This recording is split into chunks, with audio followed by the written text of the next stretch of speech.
آثار قدیمہ ادبی و ثقافتی وراثت کے موضوع پر پہلی مرتبہ غالب انسٹیٹیوٹ کے زیر اہتمام 2 روزہ سیمینار کا انعقاد کیا گیا۔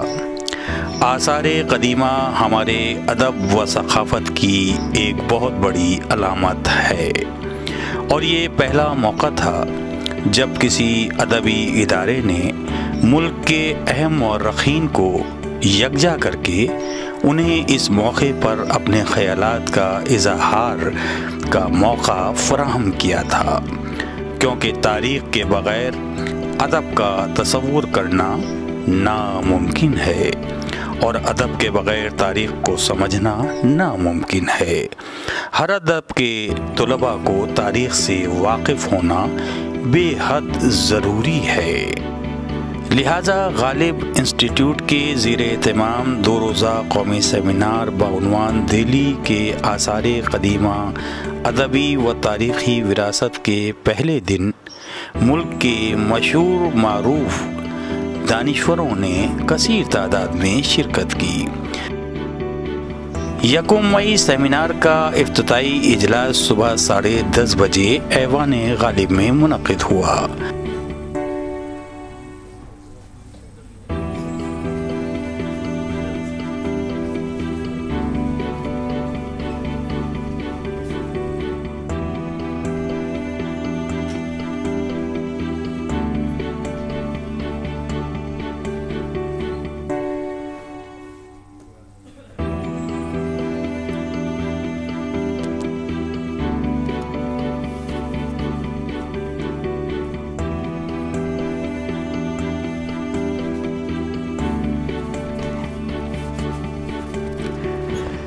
سیمینار میں اپنے تمام مہمانوں کا استقبال کرتے ہوئے غالب انسٹیٹیوٹ کے ڈائریکٹر ڈاکٹر سید رضا حیدر صاحب نے کہا،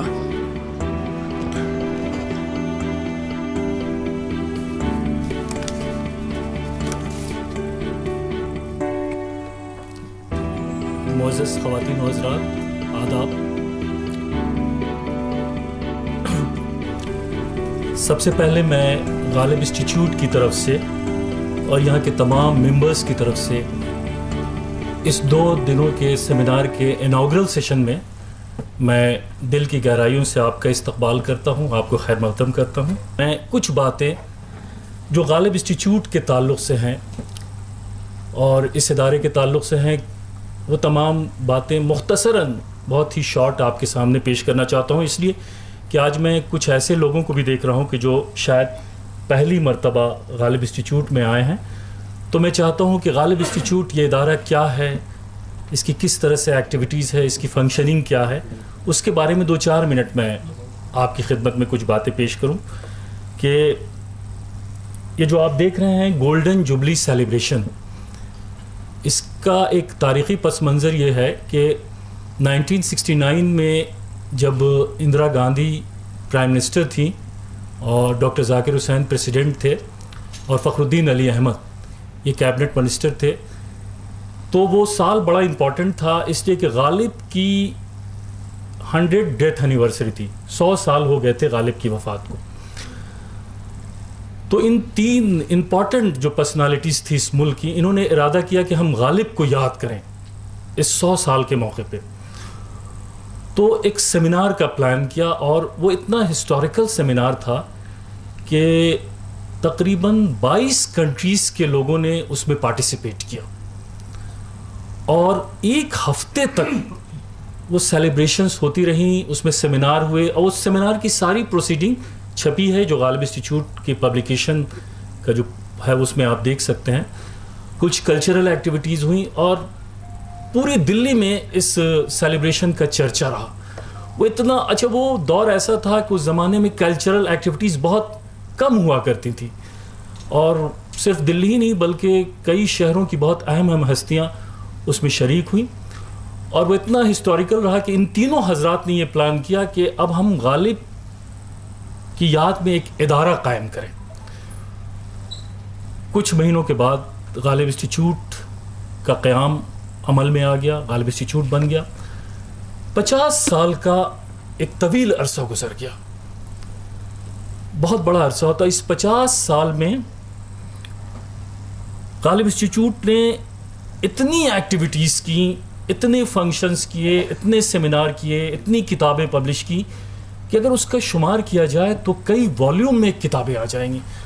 اور اس وقت وہ وقت نہیں ہے کہ آپ کو ان تمام باتوں کو بتایا جائے. آپ جانتے ہیں بہت سارے حضرات, ان 50 برسوں میں غالب انسٹیٹیوٹ نے غالب کے اوپر, غالب کے کنٹمپریریز, غالب کے جو معاصرین ہیں, غالب کا جو پیریڈ ہے, اور خاص طور پہ 18 اور 19 سینچری کا جو لٹریچر ہے اس پر تقریباً 200 سے زیادہ سیمینار کیے. اور اس سیمینار کی خصوصیت یہاں کے سیمینار کی یہ ہوتی ہے کہ وہ سارے پیپرز جو ہیں پبلش ہو جاتے ہیں, جو آپ دیکھ سکتے ہیں. ہمارا پبلیکیشن جو ڈویژن ہے وہ بھی بہت رچ ہے. تقریباً 300 کتابیں غالب انسٹیٹیوٹ نے اب تک پبلش کی ہیں ڈفرینٹ ٹاپک کے اوپر, اور اس میں 50 کتابیں تو صرف غالب کے اوپر ہیں. اور یہ غالب کے اوپر اتنی امپورٹنٹ کتاب ہے کہ مجھے نہیں لگتا ہے کہ غالب کی زندگی اور ان کی شاعری کا کوئی بھی گوشہ بچ گیا ہو جس پر ہمارے ریسرچرز نے ریسرچ نہ کیا ہو. تمام چیزیں آ گئی ہیں. لیکن غالب کا تو کمال یہ ہے کہ آج بھی غالب کے بارے میں جب کوئی اسکالر کھڑا ہوتا ہے کچھ بولنے کے لیے تو کچھ نئی باتیں تلاش کر لیتا ہے. یہی غالب کی شاعری کی خوبی ہے. جیسا کہ میں نے ذکر کیا کہ یہ سال غالب کی وفات کو, غالب کی 150 ڈیتھ اینیورسری کا بھی سال ہے, اور غالب انسٹیٹیوٹ کی 50 سال ہے, یعنی گولڈن جوبلی کا بھی سال ہے. انہی تمام باتوں کو رکھ کر مد نظر رکھتے ہوئے ہم نے اس سیمینار کا پلان کیا. ایک بات میں اور بتانا چاہتا ہوں کہ یہ جو اس طرح کے انسٹیٹیوشنز ہوتے ہیں کہ جن کا کام اردو اور پرشین کو پروموٹ کرنا ہو, ان کے دائرے بہت محدود ہوتے ہیں. لیکن غالب انسٹیٹیوٹ نے کبھی اپنے دائروں کو, کبھی اپنی فیلڈ کو محدود نہیں کیا, اور اپنی فیلڈ سے ہٹ کر کے ہم نے پہلی مرتبہ ایک ایسے سیمینار کو آرگنائز کیا ہے کہ جس میں ہسٹری کا ٹاپک ہے, اور اس میں تقریباً سارے وہ لوگ موجود ہیں کہ جو ہسٹورینز ہیں, مورخین ہیں. یہ ہمارے لیے بڑی عزت کی بات ہے, اور ہمیں بے انتہا خوشی ہو رہی ہے کہ ہم نے اپنے سبجیکٹ سے ہٹ کر کے بھی کچھ ایسے موضوعات ہیں جن کی طرف گفتگو کرنے کی کوشش کی ہے. اور ہماری کوشش یہ ہوگی, اور آپ کا سپورٹ رہا تو ہر سال ہم ایک ایسا سیمینار کریں گے جس میں ہم اپنے ہسٹورینز کو, مورخین کو بلائیں, ان کے تھاٹس کو سنیں, ان سے کچھ گفتگو کریں, کچھ ہمیں سیکھنے کا موقع ملے گا. ہماری یہ کوشش ہوگی کہ اس طرح کے سیمینار ہم ہر سال کرتے رہیں. ہسٹری کے موضوع پر سیمینار کرنے کا ایک مقصد یہ بھی ہے, جس کے بارے میں برابر ہمارے اس ادارے کے سرپرست پروفیسر صدیق الرحمان قدوئی صاحب کہا کرتے ہیں کہ لٹریچر کو صحیح معنوں میں ہم ہسٹری کے بغیر بالکل ہی نہیں سمجھ سکتے. لٹریچر کو سمجھنے کے لیے ہسٹری کا سمجھنا بے حد ضروری ہے. شاید ہسٹری والے اس بات سے آزاد ہیں, وہ لٹریچر کو سمجھے بغیر ہسٹری سمجھ سکتے ہیں. لیکن ہو سکتا ہے کہ میری بات پہ آپ اتفاق نہیں کریں, لیکن میں جہاں تک سوچتا ہوں کہ لٹریچر والوں کو, ادب والوں کو ہسٹری کی سمجھ کا آنا بے انتہا ضروری ہے. ہسٹری کے ہمارے تمام علمی معاملات و مسائل جو ہیں وہ تاریخ سے, ہسٹری سے جڑے ہوئے ہیں. میں یہاں پر ایک بات اور کہنا چاہوں گا کہ میں شکر گزار ہوں پروفیسر سید محمد عزیز الدین حسین حمدانی صاحب کا, ہم پورا ادارے کے ممبرز, کہ جب 6 مہینہ پہلے آپ اس کانسیپٹ کو لے کر کے آئے اور ہم اپنے سیمینار کمیٹی میں, جس کے سرپرست پروفیسر ہربنس مکھیا صاحب یہاں موجود ہیں, ہم نے ان کے سامنے یہ پروپوزل رکھا تو انہوں نے ایک لمحے میں اس کو ایکسیپٹ کیا اور کہا کہ یہ بہت ہی اچھا موضوع ہے, آپ پوری طرح سے اس کی تیاری کیجیے. اور اس سیمینار کے تعلق سے پروفیسر عزیز الدین حسین صاحب پچھلے 2 مہینے سے مسلسل ہمیں تعاون دے رہے ہیں, سپورٹ دے رہے ہیں. قدم قدم پر اس میں ان کا مشورہ شامل ہے, اور مجھے پوری امید ہے کہ یہ سیمینار جب کامیاب ہوگا تو اس میں ایک بہت بڑا کنٹریبیوشن پروفیسر سید محمد عزیز الدین حسین حمدانی صاحب کا بھی ہوگا, جس کے لیے ہم ان کے شکر گزار ہیں.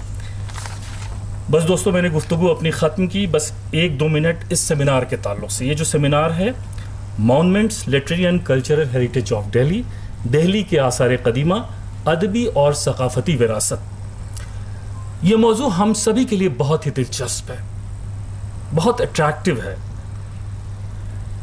دلی کے آثار قدیمہ، دلی کے مونومنٹس نہ صرف ہماری تہذیب و ثقافت کی عظیم مثال ہیں، بلکہ ہماری تاریخ میں ان کی حیثیت ایک دستاویز کی ہے، ایک ڈاکومنٹ کی ہے۔ ان کو سمجھے بغیر ہم تاریخ کے کسی بھی موضوع کو نہیں سمجھ سکتے۔ دوستو، اندر پرست سے لے کر کے شاہ جہاں آباد تک اور شاہ جہاں آباد سے لے کر کے موجودہ دلی تک جتنی بھی تاریخ میں اتار چڑھاؤ آئے ہیں، ان کی داستان یہ آثار قدیمہ بہت ہی خاموشی کے ساتھ بیان کر رہے ہیں۔ اس ٹاپک کا ایک خاص پہلو یہ بھی ہے کہ ان عمارتوں کو، یہ جو آثار قدیمہ ہیں، ان کا ادب و تاریخ سے کیا رشتہ ہے، ثقافت سے کیا رشتہ ہے، اور انہی رشتوں کو ہمیں ان 2 دنوں میں ڈسکور کرنا ہے، پہچاننا ہے، جاننا ہے، سمجھنا ہے۔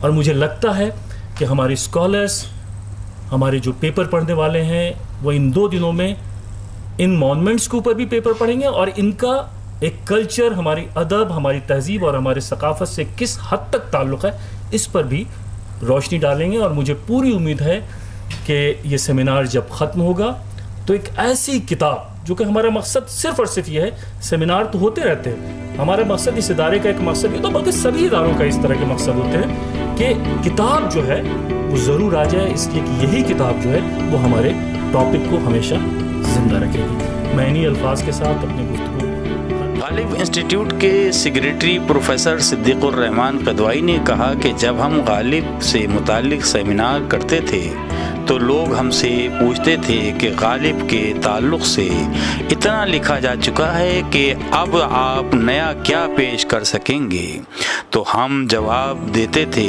کہ غالب صرف اپنی ذات تک محدود نہیں، وہ دہلی اور ہندوستان کی ثقافت بھی ہے، لیکن وہ ثقافت دراصل ہے کیا، اس پر ہم نے بہت کم گفتگو کی ہے۔ مجھے خوشی ہے کہ آج ایسا موقع آیا کہ ہم تاریخ و ثقافت سے متعلق اہم گوشوں پر نئے سرے سے گفتگو کرنے کے لیے جمع ہیں۔ سنبھالیں، اس کے بارے میں بات کریں اور اس پر وہ غور کریں جس کا وہ مستحق ہے۔ کلیدی خطبہ پیش کرتے ہوئے معروف مورخ پروفیسر عزیز الدین حسین ہمدانی نے کہا کہ مجھے بے حد خوشی ہے کہ غالب انسٹیٹیوٹ نے سیمینار کے لیے اس اہم ترین موضوع کا انتخاب کیا۔ بہادر شاہ ظفر نے غالب کو مغلیہ تاریخ لکھنے پر مامور کیا تھا۔ 1857 کے معرکے کے سبب تاریخ تو مکمل نہ ہو سکی، لیکن اس کی وجہ سے غالب کی شخصیت مورخ کی حیثیت سے بھی قائم ہوتی ہے۔ لہذا غالب انسٹیٹیوٹ میں تاریخ کے موضوع پر سیمینار ہونا باعث تعجب نہیں، ادب کا تاریخ سے گہرا رشتہ ہوتا ہے۔ لہذا جب میں نے دہلی کے آثار قدیمہ کا مطالعہ کیا تو مجھے معلوم ہوا کہ بہت سی تاریخی عمارتیں جن کا ذکر آثار الصنادید میں ہے اب موجود نہیں۔ قدیم عمارتیں ہمارے تاریخ اور تہذیبی سفر کی دستاویز ہیں، ان کے بغیر ہم اگلی نسل کو ان کی تاریخ کس طرح سمجھا سکیں گے؟ یہ ایسا سوال ہے جس پر سنجیدگی سے غور کرنے کی ضرورت ہے۔ آفیشیل ہسٹورین بھی تھے، جیسے ابو الفضل کو اکبر نے آفیشیل ہسٹورین اپوائنٹ کیا تھا، لیکن وہ صفحات جو بھی لکھے ہوں گے غالب نے وہ 1857 کی نظر ہو گئے۔ اگر کچھ صفحات باقی رہ جاتے تو آج ہم اس سے مستفید ہوتے۔ تو وہ شاعر ہی نہیں تھے، بلکہ ایک بادشاہ نے یہ ان کے ہاں کوالٹی دیکھی کہ یہ ہسٹورین کا بھی رول پلے کر سکتے، تو اتنا اہم عہدہ انہیں دیا۔ جہاں تک اس ٹاپک کا تعلق ہے، ظاہر آثار قدیمہ اور ادبی اور ثقافتی جو امپورٹنس ہے دلی کی، میں سمجھتا ہوں کہ 13 سینچری سے لے کر 20 سینچری تک بڑا ادبی کام دلی میں، چاہے وہ مہرولی کی دلی ہو یا تغلق آباد کی دلی ہو یا حوض خاص کی دلی ہو یا فیروز آباد کی دلی ہو یا شاہجہان آباد کی دلی ہو یا نئی دلی ہو، اتنا علمی اور ادبی کام اس دلی میں ہوا کہ ہندوستان اور ہندوستان سے باہر کی جو لائبریریز ہیں اس میں وہ مخطوطات کا وہ خزانہ، نثر میں بھی اور نظم میں بھی امیر خسرو جیسا شاعر اسی دور میں پیدا ہوا، اور بہت سے شعراء اس دلی نے پیدا کیے. تو اس لحاظ سے دلی کی بڑی اہمیت ہے. میں اپنی بات اپنے والد کے اس شعر سے کروں گا جو انہوں نے جلالی کی تاریخ لکھی ہے کہ تاریخ لکھ رہا ہوں جلالی کی اس لیے، تاریخ لکھ رہا ہوں جلالی کی اس لیے، دھندلے سے کچھ نقش جو باقی ہیں مٹ نہ جائیں.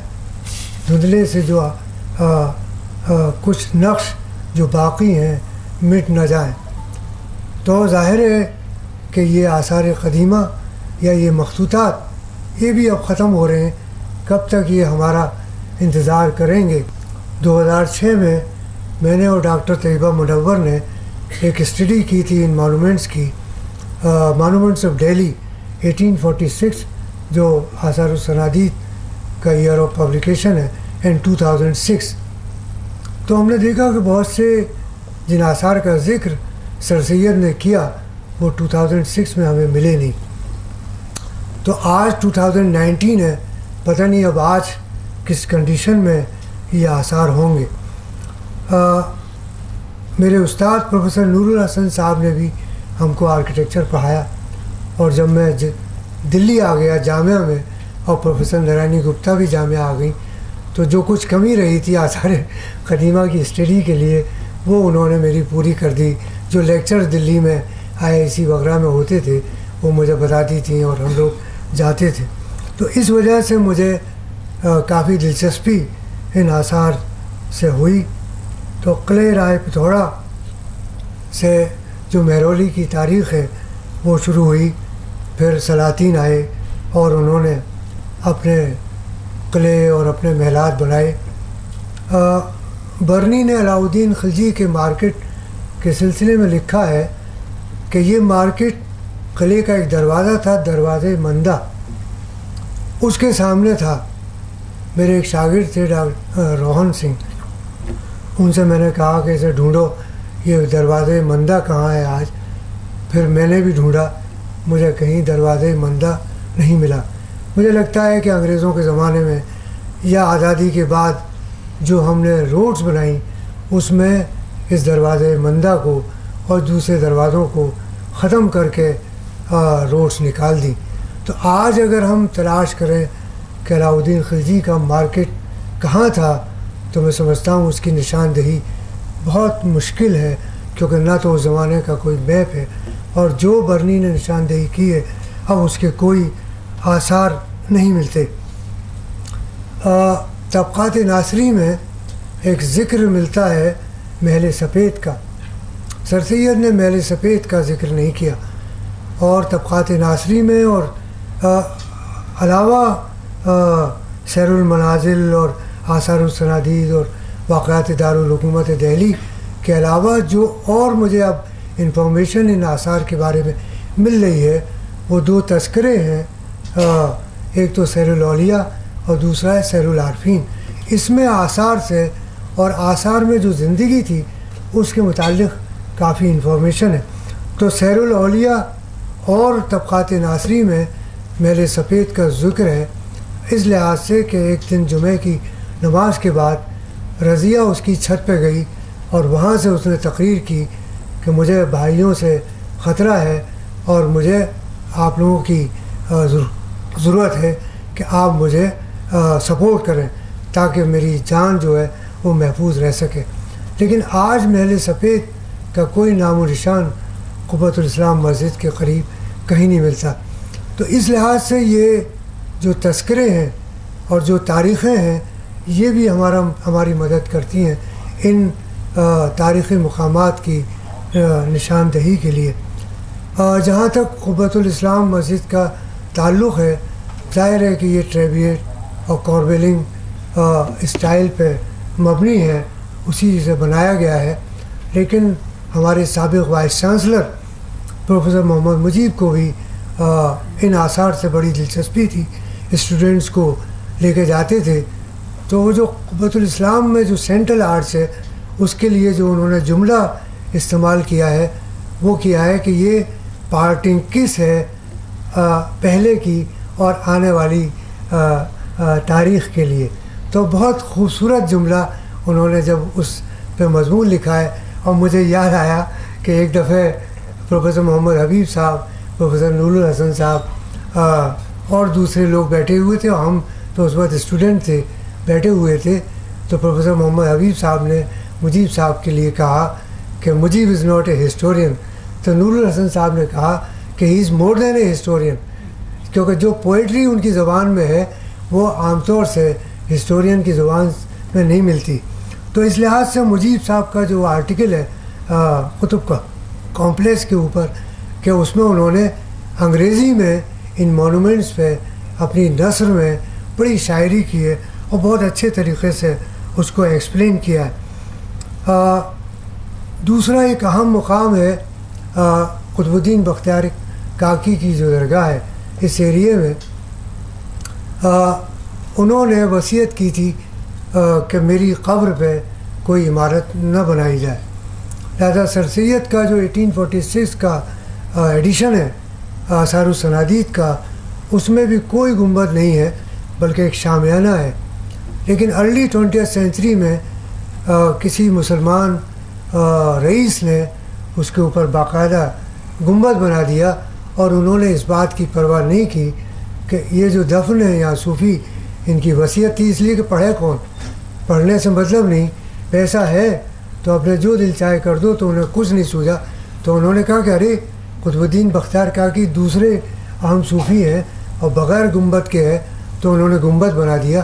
تو یہ ہم نے زیادتی کی ان کے درگاہ کے ساتھ کہ ایک آدمی کی وصیت تھی کہ اس کو کچھ نہ بنایا جائے، اس کو زیر آسمان رکھا جائے، لیکن گنبد بنا دیا گیا.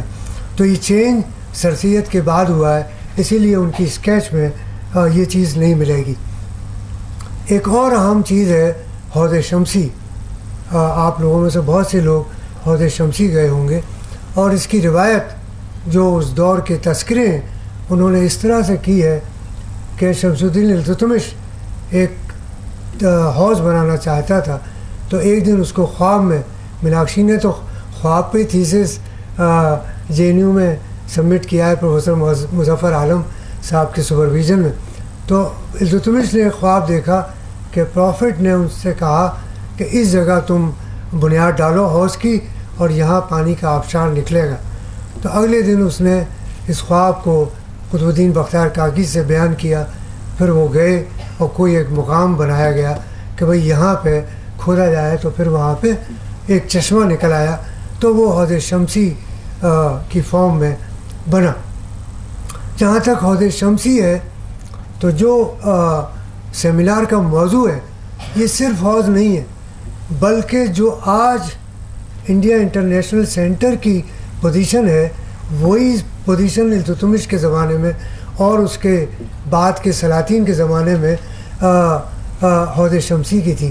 کوئی دانشور، کوئی پوئٹ ایسا نہیں تھا دلی کا کہ جو حوض شمسی نہ جاتا ہو اور وہاں بیٹھ کے کچھ نہ کچھ لکھتا ہو. اور 3 تاریخیں اس حوض شمسی کے لیے بہت مخصوص تھیں. ایک 12 ربیع الاول کی رات، اور ایک 27 رجب کی رات، اور ایک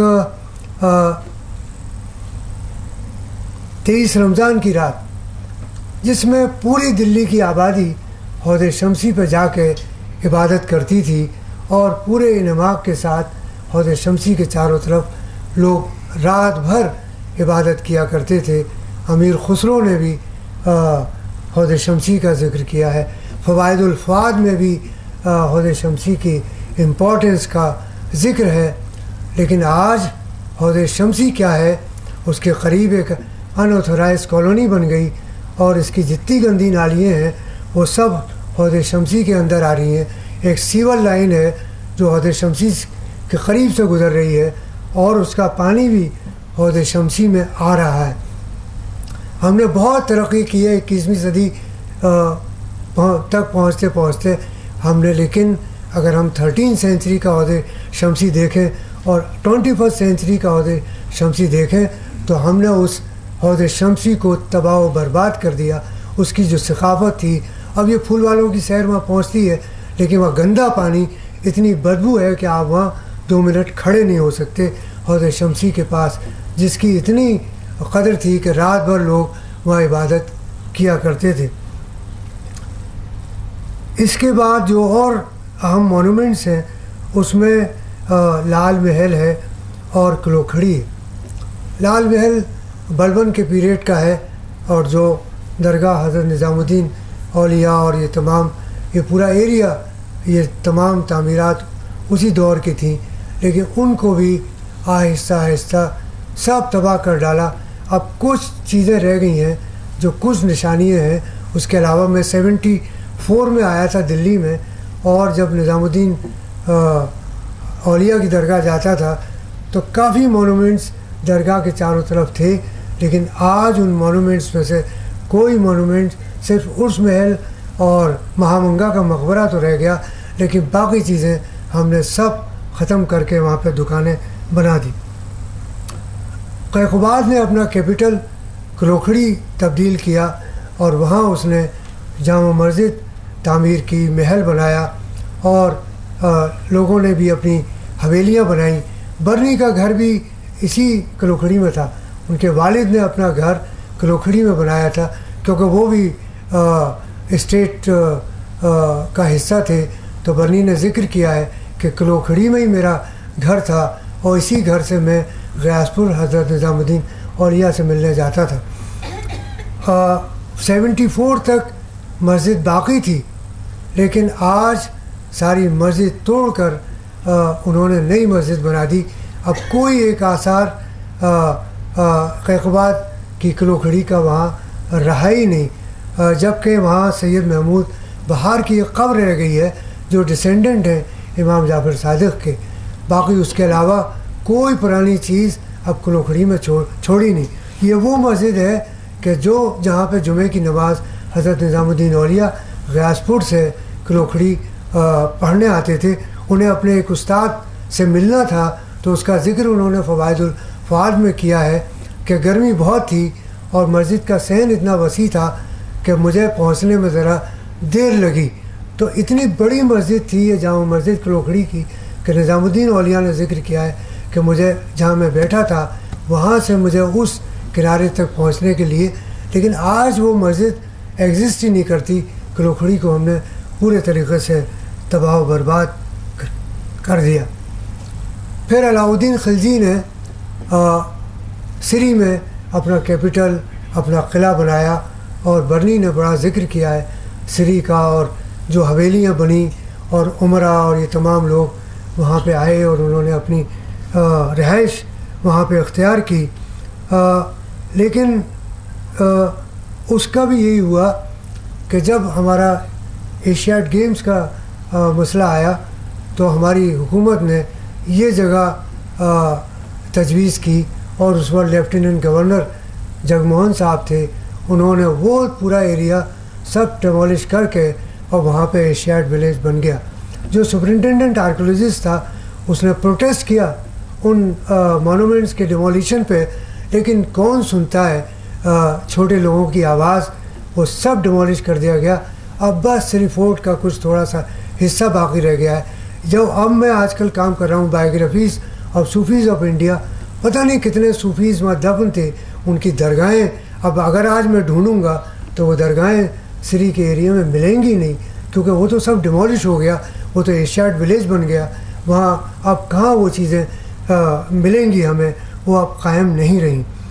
تو اس لحاظ سے جب کہ میں بتاؤں کہ یعنی کلوکھڑی تباہ ہو گیا، بلبن کا مقبرہ ٹوٹ گیا تمام، لیکن بلبن نے ایک جو مسجد جلالی میں بنوائی تھی ہمارے بزرگوں نے، اس کے کنزرویشن میں پوری دلچسپی، رانا بھی وہیں کی رہنے والی ہے، تو پوری دلچسپی لی. اور اگر آپ جا کے دیکھیں جلالی کی جامع مسجد کو تو ایسا لگتا ہے یہ کل ہی بنی ہوگی. لیکن بلبن کا اپنا مقبرہ جو ایسائی کے انڈر تھا وہ ٹوٹ کے گر گیا اور اب اس کے کچھ آثار باقی ہیں. ایسے ہی کیقوباد کے پیریڈ کی ایک مسجد امروہہ میں ہے، وہ بالکل موجود ہے، لیکن کیقوباد کی بسائی ہوئی دلی سب ختم ہو گئی. اب ایک آثار بھی نہیں رہا، اور اس کی تو قبر بھی نہیں ہے کیقوباد کی، کیونکہ اس کو مار کے اور جمنا میں اس کی لاش پھینک دی تھی. تو غالب نے جو کہا ہے کہ ہوئے مر کے جو ہم اس قدر رسوا ہوئے کیوں نہ غرق دریا، تو کیقوباد کے ساتھ یہی ہوا کہ اس کو ایک قالین میں لپیٹ کے اور جمنا میں پھینک دیا جلال الدین خلجی کے جو لوگ تھے جنہوں نے اس کو قتل کیا تھا. تو سری فورٹ کا بھی اب سوائے وہ تھوڑے سے حصے کے اب کوئی آثار باقی نہیں. جہاں تک تغلق آباد کا تعلق ہے تو وہاں غیاث الدین تغلق نے دلچسپی لی اور تغلق آباد کا فورٹ اس نے تعمیر کرایا. برنی نے لکھا ہے کہ اتنا پانی تھا تغلق آباد فورٹ کے چاروں طرف کہ آپ کشتی سے یا ہاتھی کے ذریعے آپ قلعے کے دروازے پہ پہنچ سکتے تھے. اور اسی لیے آپ دیکھیں گے کہ قلعے اور اس کے جو مقبرہ ہے اس کے بیچ میں ایک پل ہے. لیکن جب ہم نے مہرولی کو بدرپور سے کنیکٹ کیا، یا تو انگریزوں کے زمانے میں، مسز گپتا زیادہ اس سے واقف ہیں، پتہ نہیں انگریزوں کے زمانے میں یہ روڈ نکالی گئی یا آزادی کے بعد یہ روڈ نکالی گئی، اس پل کو توڑ دیا اور وہ جو حوض تھا وہ بھی ختم ہو گیا. آج ہم دلی میں کربلا کرتے ہیں جون میں، ہم نے اپنے تمام پانی کے ذخائر اپنی حماقتوں سے، اپنی غلط پلاننگ کے ذریعے ان کو تباہ و برباد کر دیا. اس جگہ جہاں ہاتھی ڈبان پانی تھا اب وہاں ایک بوند پانی آپ کو تغلق آباد میں نہیں ملے گا. تغلق آباد فورٹ کے اندر 47 کے بعد ایک نئی آبادی بن گئی اور ہماری سرکار اس کو بنواتی رہی. آج ظاہر ہے وہ آبادی ہے تو کوئی اس کو بگاڑ نہیں سکتا. مجھے یاد ہے کہ جب میں نے ایک سیمینار مدرسہ ایجوکیشن ان انڈیا پہ کیا تھا تو مجھے ایک میپ چاہیے تھا مدرسے حوض خاص کا. تو میں کے محمد صاحب اس وقت وہ تھے سپرنٹینڈنٹ آرٹریز دہلی سرکل کے، تو وہ اس علاقے کو خالی کرا رہے تھے جو تغلق آباد نہیں عادل آباد اور اس کے ٹوم کے بیچ کا تھا. تو خیر وہ مجھ سے بات کر رہے تھے تو کوئی ایک ٹیلی فون آیا، تو ٹیلی فون سننے کے بعد وہ ذرا تھوڑا سیریس ہو گئے. تو میں نے کہا کیا ہوا؟ تو کہنے لگے کہ ایک صاحب کا فون آیا تھا کہ تمہیں اپنے بچوں سے محبت نہیں ہے، کیونکہ یہ جو تم ہم سے قبضہ خالی کرا رہے ہو تو تمہارے بچے اس سے محروم ہو جائیں گے. تو میں نے ان سے کہا کہ اسی لیے پروفیسر بپن چندرا اپنے لیکچر میں کہتے تھے نیشن ان دا میکنگ، کہ ہم کو ملک کی ثقافت سے کوئی دلچسپی نہیں ہے، ہم کو اپنا انٹرسٹ زیادہ امپورٹنٹ ہے. تو اس لحاظ سے انہوں نے اس کو جو انکروچمنٹ تھا اسے روکا اور آج وہ جگہ محفوظ ہے. پھر فیروز شاہ تغلق نے کیپٹل کو شفٹ کیا فیروز آباد، وہاں ایک اور مونومنٹس فیروز آباد میں بنائے اور ایک بڑا مدرسہ فیروز شاہ تغلق نے حوض خاص کے کنارے بنایا جو آج بھی قائم ہے. لیکن جو ذاتی دلی کے دوسرے مونومنٹس کے سلسلے میں ہوئی وہی ذاتی مدرسے فیروز شاہ کے ساتھ بھی ہوئی کہ ہم نے پارلیمنٹ میں قانون بنایا کہ ہم کوئی بھی نئی عمارت 200 میٹر کے فاصلے پہ بنائیں گے. لیکن اگر آپ مدرسے حوض خاص کے اندر جائیں تو جو ہمارے نئے رئیس تھے آزادی کے بعد، انہوں نے جب اپنی کوٹھیاں مدرسے حوض خاص کے برابر بنائیں تو ان کے جو کھڑکیاں تھیں ویو کے لیے وہ بالکل 1 یا 2 میٹر کے فاصلے پر رکھیں. کیا ان کا نقشہ میونسپل کارپوریشن آف دہلی نے پاس نہیں کیا؟ کیونکہ وہ علاقہ وہاں کوئی آپ تعمیر جو ہے بغیر اپروول کے MCD کے نہیں کر سکتے تھے. تو ہماری MCD بھی نیگلیجنٹ رہی ان مانومنٹس کے سلسلے میں. وہاں انہیں 200 میٹر تک ایک پارک بنانا چاہیے تھا اور اس کے بعد اجازت دیتے کہ اب آپ اپنے کوٹھیاں یا جو بھی آپ محلات ہیں وہ آپ تعمیر کر سکتے ہیں. لہٰذا اس سے بھی اگر آپ دیکھیں تو اس کا پورا ویو، اس کی تمام چیزیں، ایک ہوٹل اس کے برابر ہے، اس کی تمام چمنی جو ہے ایگزاسٹ کی وہ سب مدرسے حوض خاص کی طرف کھلی ہوئی ہے. جبکہ برنی، ابن بطوطہ نہیں، برنی اور شمس راج عفیف ان سب نے اس کا بڑا ذکر کیا ہے مدرسے حوض خاص کا، کہ اس کا اٹریکشن یہ تھا کہ جن کے مکانات مہرولی یا دوسری جگہوں میں تھے انہوں نے ان مکانات کو بیچ کے اپنے مکانات مدرسے حوض خاص کے چاروں طرف تعمیر کر لیے. اور برنی نے لکھا ہے کہ یہ اتنا اٹریکٹیو تھا کہ بہت سے مسافر جن کا پلان کہیں اور جانے کا تھا انہوں نے اپنے پلان کو ٹرمینیٹ کر کے اور وہ وہیں مقیم ہو گئے مدرسے حوض خاص کے بعد، اور پھر وہ دلی چھوڑ کر گئے نہیں. حیدر صاحب بتا دیجیے گا مجھے. ہاں، تو انہوں نے اپنا پلان ٹرمینیٹ، تو اس قدر اٹریکشن تھا اس مدرسے حوض خاص کا جس طریقے کا یہ کیمپس انہوں نے بنایا. ایک اور امپورٹنٹ مونومنٹ ہے درگاہ قدم رسول.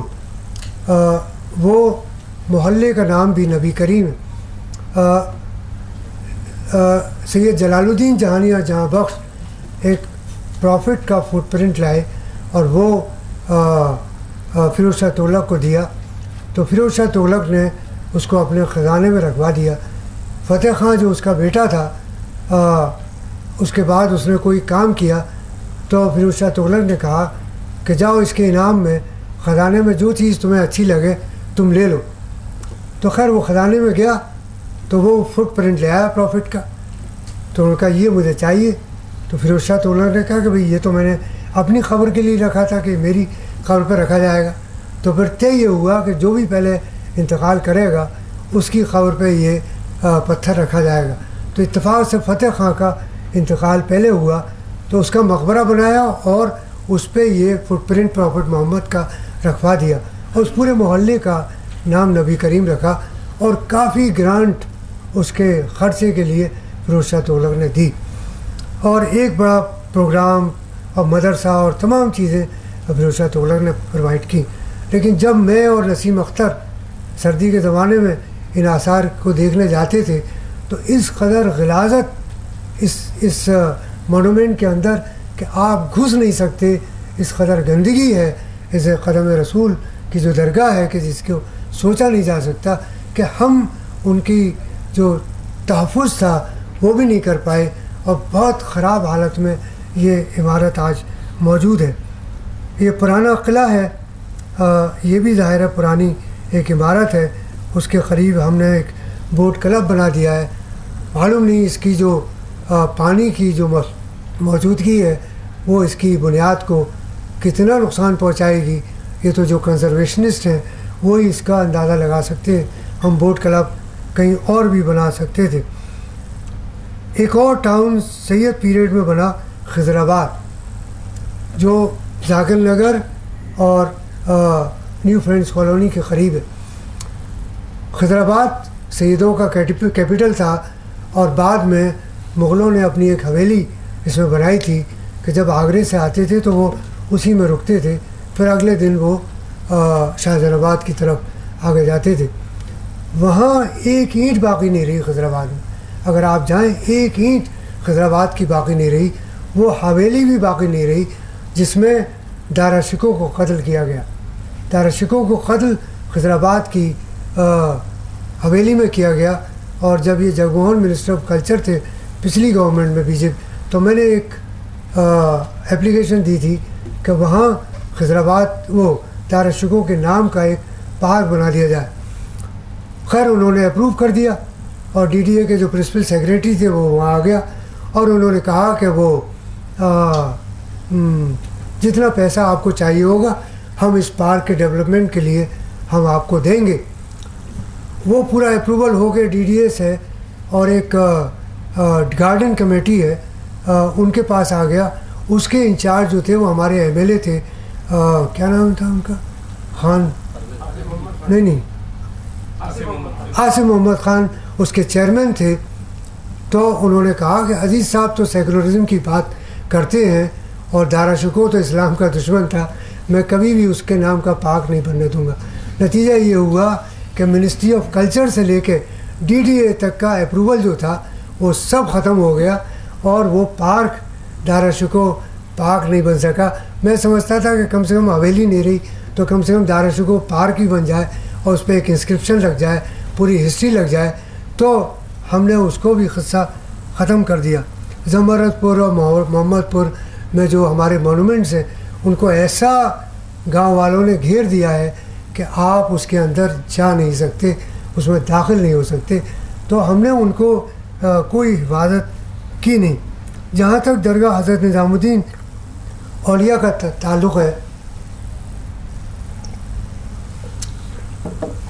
تو ان کی پہلی درگاہ محمد بن تغلق نے تعمیر کی، لیکن جب وہ پرانی ہو گئی تو پھر شاہجہاں کے زمانے میں اس کو دوبارہ بنایا گیا۔ اور بھی تمام بہت سے مہامنگا کا مقبرہ ہے اور بھی بہت سے مقابر ہیں، لیٹر مغل ایمپررز کی بھی قبریں ہیں، جہانارا کی بھی قبریں ہیں، لیکن جو لیٹر مغل ایمپررز کی قبریں ہیں مجھے عجیب تعجب لگا، کیونکہ اکبر کے بھی جو فرمان ہیں جو حضرت نظام الدین اولیاء کی درگاہ کے سے متعلق ہیں، تو انہوں نے ان فرامین میں حضرت نظام الدین اولیاء کا نام جو اللہ اکبر جہاں مونوگرام ہے اس کے نیچے حضرت نظام الدین اولیاء کا نام لکھا ہے، اور جہاں درگاہ کا وہ ہے وہ اسپیس خالی چھوڑی ہے، کیونکہ حضرت نظام الدین اولیاء کا نام اوپر آنا چاہیے مغل ایمپرر کے نام سے، لیکن جو لیٹر مغل ایمپررز ہیں ان کا لیول ان کی قبروں کا حضرت نظام الدین اولیاء کی قبر سے اوپر ہے، تو انہوں نے یہ اس چیز کا لحاظ نہیں رکھا۔ جو چیز میں دہلی سلطنت کی مساجد کے سلسلے میں بھی دیکھتا ہوں کہ چاہے وہ قوت الاسلام ہو یا تغلق آباد فورٹ کی مسجد ہو، ان کے محلات مسجد سے اوپر ہیں، لیکن اکبر نے جب فتح پور سیکری میں مسجد بنائی تو سب سے اونچا مقام مسجد کو دیا اور اپنا محل نیچے رکھا۔ اسی طریقے سے شاہجہاں نے جب یہ مسجد بنائی تو سب سے اونچا مقام شاہجہان آباد میں مسجد کو دیا اور اپنا محل نیچے بنایا۔ دہلی سلاطین حالانکہ امیر المومنین، ناصر امیر المومنین اور تمام چیز تھے، ان لوگوں نے وہ ٹائٹلز یوز نہیں کیے، لیکن اس کے باوجود انہوں نے مسجد کے تقدس کو رکھا، اور سب سے جو ہائیسٹ پوائنٹ تھا جو آج مکے میں نہیں رکھا، ان سعودی مونارکس نے اپنی ہائی رائز بلڈنگز بنا کے اپنے کعبے سے اوپر چلے گئے اور کعبہ نیچے ہو گیا۔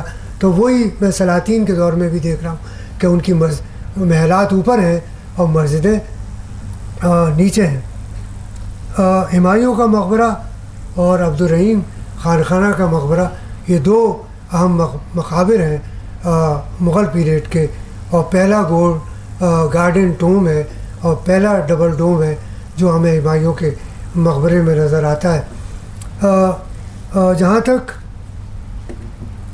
عبدالرحیم خانخانہ کے مقبرے کا تعلق ہے، ظاہر ہے آپ سب لوگ جانتے ہیں، لیکن ایک بات کی طرف میں اشارہ کروں گا کہ سر سید نے اپنی کتاب میں یہ بات لکھی کہ اس کے گنبد کا جو پتھر ہے، جب صفدرجنگ نے اپنا مقبرہ صفدرجنگ کا مقبرہ تعمیر ہوا تو اس کا پتھر جو ہے وہ صفدرجنگ کے مقبرے میں لگا دیا گیا۔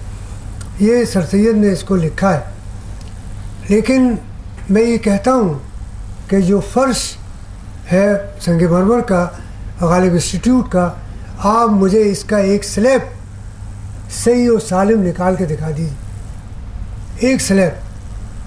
ایک سلیب نیچے ایک صحیح و سالم نہیں نکل سکتا، نہ کہ گنبد کا جو چونے کے ساتھ لگا ہوا ہے یہ صحیح و سالم نکل آئے۔ It is impossible. پتہ آپ تجربہ کر کے دیکھ لیجیے، پتہ نہیں سر سید نے یہ بات کس بنیاد پہ لکھ دی، میری سمجھ میں نہیں آتا، اور یہ ہمارے لیے ایک سوچنے کا مقام ہے۔ اور اس سے ایک عجیب چیزیں عوام میں ہوئیں کہ عبدالرحیم سنی تھے اور یہ نوابان ابر شیعہ تھے، اس لیے انہوں نے پتھر یہاں سے اکھڑوا کے وہاں لگوا دیا۔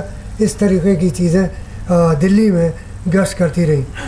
شاہجہان آباد جو اس زمانے میں نئی دلی تھا، ظاہر ہے بڑی اہمیت کا حامل تھا، اسی لیے اس کو نئی دلی کا مقام دیا گیا۔ اس کی دیوار اس کی دروازے اس کی کھڑکیاں، یہ تمام چیزیں جو ہیں، اس کا مٹیا محل جو شاہجہاں نے اپنے لیے بنوایا تھا تاکہ وہ سپروائز کر سکے شاہجہان آباد کی تعمیر کو، لیکن وہ جو اس لیے رہ گیا کہ وہ جامعہ کا ایک سینٹر ہے جہاں لڑکیوں کی تعلیم ہوتی ہے شاہجہان آباد کے اندر. لہذا شاہجہان آباد کو انگریزوں نے بہت نقصان پہنچایا اور دیوار توڑی شاہجہان آباد کی اور بہت سی کھڑکیاں توڑ دیں. جب ہمارے سابق وائس چانسلر نجیب زنگ صاحب لیفٹیننٹ گورنر ہوئے تو میں نے مبارکباد کا خط لکھا اور میں نے انہیں یہ بھی لکھا کہ یہ بڑی آپ کا کارنامہ ہوگا کہ اگر آپ ان ٹوٹی ہوئی دیواروں کو دوبارہ بنوا دیں تاکہ جو پرانی دلی تھی اس کی شان دوبارہ ہو جائے. پتہ نہیں انہوں نے اس پہ توجہ دی کہ نہیں دی. تو وہ پھر آج تک پورا ہو نہیں سکا خواب کہ اس کو ریبلڈ کرتے ہم. ارے آزادی تو لے لی، انگریز تو چلے گئے، لیکن انگریز جو نقصان کر کے چلے گئے تو اس کو ہم ریبلڈ بھی کر سکتے تھے. لال قلعے کا ایک برج جو تھا وہ انہوں نے جب ریلوے لائن نکالی شاہجہان آباد کو کنیکٹ کرنے کے لیے تو توڑ دیا. اس کے توڑنے سے ان کے دو مقصد تھے. ایک تو یہ کہ ان کا جو اسلحہ ہے وہ ڈائریکٹ شاہجہان آباد کے اندر آ سکے، اور دوسرا یہ تھا کہ بتانا تھا کہ اب ہم مالک ہیں اس ملک کے اور ہمارا جو دل چاہے گا وہ کریں گے. جہاں آج ISBT ہے وہ ریلوے اسٹیشن وہاں بھی بنا سکتے تھے، لیکن ان کا مقصد یہ تھا کہ لوگوں کو ایزا پہنچانا. دوسرے انہوں نے شاہجہان آباد کو دو حصوں میں تقسیم کر دیا. کشمیری محلہ ادھر رہ گیا اور باقی دلی جو تھا شاہجہان آباد وہ ادھر ہو گیا. اب آپ سوچئے لوگ جمعہ کی نماز جو سنی مسلمان ادھر رہتے ہوں گے وہ ادھر آنے کے لیے ان کی دقت، ادھر کے لوگ ادھر جانے میں دقت. وہاں پہ شیعۃ الصفا مسجد تھی، یہاں پہ بہت سے سوئی والان اس میں شیعہ رہتے تھے، تو صرف ریلوے لائن کے نیچے سے ایک راستہ رہا، باقی پورا راستہ جو تھا وہ ادھر کی شاہجہان آباد اور ادھر کے شاہجہان آباد کو مسدود کر دیا گیا. تو پارٹیشن آف بنگال اور پارٹیشن آف انڈیا کا تو ہم ذکر کرتے ہیں، لیکن پارٹیشن آف شاہجہان آباد کا ہم ذکر نہیں کرتے کہ انگریزوں نے شاہجہان آباد کا بھی پارٹیشن کر دیا. قلعے میں جیسا سر سید کا نقشہ ہے 80% عمارتیں جو تھیں وہ گرا دی گئیں. تو جب ڈالرن صاحب نے کتاب لکھی تو انہوں نے ایک سجیشن دیا کہ یہ جو بیرکس ہیں ان کو بھدی بیرکس ہیں، انہیں گرا کیوں نہیں دیا جاتا. تو 1857 ریوزٹڈ جو میری کتاب ہے اس میں نے لکھا کہ نہیں، ان بیرکس کا کنزرویشن کرنا چاہیے تاکہ ہماری آنے والی نسلیں دیکھ سکیں کہ کس طریقے سے انہوں نے ہمارے لال قلعے کو برباد کیا ہے. وہ سامنے تو ایسا بن رہے ہیں کہ جیسے ہمارے ہمدرد ہیں، لیکن وہ انگریزوں کے اس ثبوت کو مٹانا چاہتے تھے اپنے مشورے سے جو بیرکس کے دیکھنے میں ہمیں نظر آتا ہے. مدرسے غازی الدین خان جو اجمیری گیٹ کے قریب انہوں نے بنایا تھا، اور اس کی تاریخ یہ ہے کہ وہ حیدرآباد میں تھے اور اپنی خط بنوا رہے تھے تو حویلی کے اندر، تو جو باربر تھا اس نے کہا کہ یہ وہ غازی الدین خان نے کہا کہ بھئی ہم کیسے لگ رہے ہیں؟ تو اس نے کہا باربر نے کہ آپ تو تخت طاؤس میں بیٹھنے جیسے لگ رہے ہیں. تو مدر اتفاق سے سن رہی تھیں، انہوں نے کہا کہ نہیں ہرگز ہمارا تخت طاؤس سے کوئی تعلق نہیں ہے، ہم تو ان کے امیروں میں ہیں، کوئی شمار نہیں. لیکن ظاہر ہے اس میں سیکریٹ آفیسرز بھی رہتے تھے. یہ رپورٹ کر دی گئی اورنگزیب کو، اور اورنگزیب نے اپنے ایک فزیشین کو ڈپیوٹ کیا حیدرآباد اس انسٹرکشن کے ساتھ کہ ان کا علاج ایسا کیا جائے کہ ان کی آنکھوں کی روشنی ختم ہو جائے، تاکہ یہ جو دماغ میں یہ اس نے باربر نے ان کے ڈالی ہے کہ یہ بادشاہ بن سکتے، اس کا قصہ ہی ختم کر دیا جائے. تو جب یہ بنائی جاتی رہی تب انہوں نے سوچا اس دولت کا کیا کروں گا، تو انہوں نے یہ مدرسہ تعمیر کرا دیا جو بعد میں ایک اسکول بنا، پھر دلی کالج بنا. ہم نے اس کا نام بھی نہیں رہنے دیا، اس کا ذاکر حسین کالج کر دیا، کیونکہ نام بدلنے کی ہمیں بہت عادت ہے کہ ہم نام بہت آسانی سے بدلتے تھے. ارے دلی کالج تاریخ ہے، میں ڈاکٹر ذاکر حسین صاحب کا بہت بڑا کنٹریبیوشن ہے اس ملک کے لیے، جامعہ کے لیے، لیکن بھیا دلی کالج ہی رہنا چاہیے. اب وہ ذاکر حسین دلی کالج، یہ کوئی فائدہ نہیں ہے. دلی کالج صرف دلی کالج رہنا چاہیے تھا، اور دلی کالج سے جو روایتیں وابستہ تھیں وہ ہم کہاں دیکھ پائیں گے.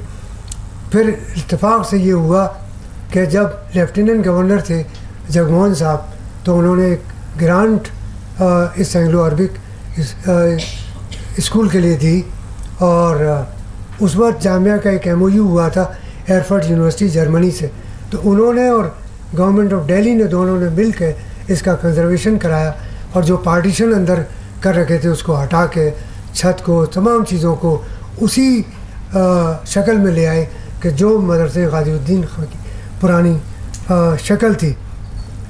پھر برٹش راج میں انہوں نے اپنے طرز کی عمارتیں جو آج پریزیڈنٹ ہاؤس ہے، ساؤتھ بلاک، نارتھ بلاک، اور تمام کیناٹ پلیس اور تمام کوٹھیاں تعمیر کیں. لیکن آزادی کی بعد ہم نے ان کی روڈز کے نام بدلے، جو میرے آپ کا اپنا ایک پوائنٹ آف ویو ہو سکتا ہے. میری اپنی رائے میں ان روڈز کا نام ہمیں بدلنا نہیں چاہیے تھا. کنگز وے کوئنز وے رہنا چاہیے تھا. کارناوالیس روڈ کا سبرامنیم بھارتی مارگ نہیں ہونا چاہیے تھا، اور کرزن روڈ کا کستوربا گاندھی مارگ نہیں ہونا چاہیے، اور کیناٹ پلیس کا راجیو گاندھی سے کوئی تعلق نہیں. تو اس دلی کو ہم برٹش راج کی دلی رکھنا چاہیے تھا، تاکہ جب ہماری آنے والی نسلیں اس کا مطالعہ کریں، اس پہ کچھ لکھیں تو یہ چیزیں انہیں انہی ناموں سے. جب اورنگزیب روڈ کا نام ڈاکٹر کلام پہ ہوا تو ہم کو بہت برا لگا، لیکن ہم نے جتنے نام بدلے وہ بھی غلط ہوا، اورنگزیب والا بھی غلط ہوا، اور یہ بھی غلط ہوئے. میری رائے میں روڈز کا جو پرانا نام ہے قطعی نہیں بدلنا چاہیے. وہ تاریخ کا حصہ ہے، وہ تاریخ کا جز ہے. اگر آپ نام بدلیں گے تو تاریخ کے ساتھ آپ بڑی زیادتی کریں گے، اور آنے والی نسلیں جو ہیں وہ آپ کو کبھی معاف نہیں کریں گی. 1857 میں کچھ چیزیں تھیں کہ جو انگریزوں نے ہمارے جو مجاہدین تھے ان کو مقدمہ چلایا، انہیں پھانسیاں دیں. ہم نے آزادی کے بعد کیا کیا، ان کو بھی نیست و نابود کر دیا. مولانا آزاد میڈیکل کالج کے سامنے اور دلی دروازے کے سامنے ایک سرائے تھی جو جہانارا نے بنوائی تھی، اس کو انگریزوں نے 1857 میں جیل کے طور پہ استعمال کیا، اور وہاں 1857 میں پھانسیاں دی گئیں، ان کو شوٹ کیا گیا. مولوی محمد باقر جو دلی اردو اخبار کے ایڈیٹر تھے ان کو بھی وہیں پھانسی دی گئی یا شوٹ کیا گیا. جب مولانا آزاد میڈیکل کالج بنایا تو ہم نے اس کو بھی ڈیمولش کر دیا اور ایک چھوٹا سا پتھر لگا دیا کہ یہاں وہ جیل تھی جہاں 1857 کے قیدی. ارے بھئی آزادی کی تاریخ کیسے پڑھائیں گے آپ؟ بچوں کو نہیں لے جائیں گے کہ 1857 میں ہمارے مجاہد کہاں پہ قید ہوئے، کہاں پہ انہیں پھانسی دی گئی، کہاں پہ ان کا خون بہا؟ ہم نے اس نشان کو بھی مٹا دیا. ایک اور نشان تھا ہمارا، وہ تھا کوتوالی جو چاندنی چوک میں تھی.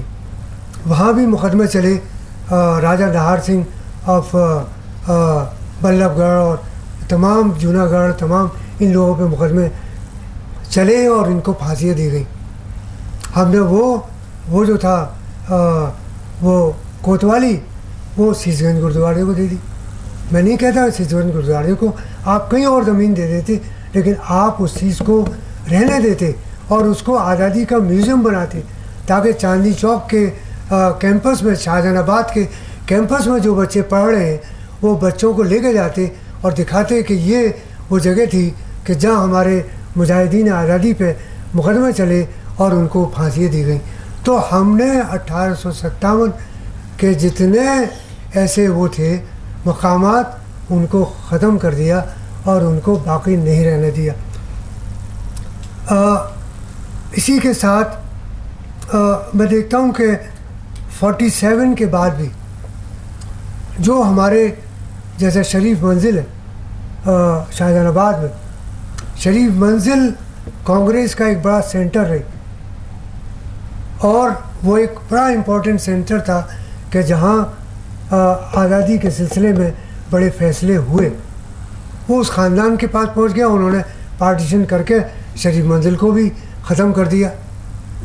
دوسرا ایک کوٹھی تھی ڈاکٹر مختار احمد انصاری کی دریا گنج میں. ارے بھائی ان کی تو عمر بھی زیادہ نہیں ہوئی, ارلی ایج میں ان کا انتقال ہو گیا. اور جب جامعہ کے لیے مولانا محمد علی نے کہا کہ اب وہ خلافت تحریک ختم, اب جامعہ بھی ختم, تو ڈاکٹر مختار احمد انصاری اور حکیم اجمل خان نے کہا کہ نہیں, جامعہ رہے گی اور ہم اپنے ذاتی آمدنی سے لوگوں سے پیسہ لے کے جامعہ کو باقی رکھیں گے. تو ڈاکٹر مختار احمد انصاری اور حکیم اجمل خان نے اپنی پرائیویٹ پریکٹس کا سارا پیسہ جامعہ کو دیا. آج ان کی کوٹھی جو ہے وہ دوسروں کے قبضے میں ہے.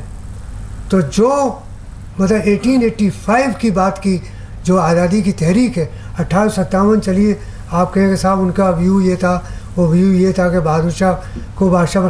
ارے آپ تو 1885 میں اسی کے لیے لڑ رہے تھے, تو آپ نے اس آزادی کے مجاہد کی کوٹھی کو کیوں نہیں آپ نے قبضے میں لیا, کیوں اس کو میوزیم نہیں بنایا؟ تو 47 کے بعد بھی ہم نے ان سینٹرز کا کوئی زیادہ خیال نہیں کیا. تو اس طرح جامعہ کرول باغ آئی.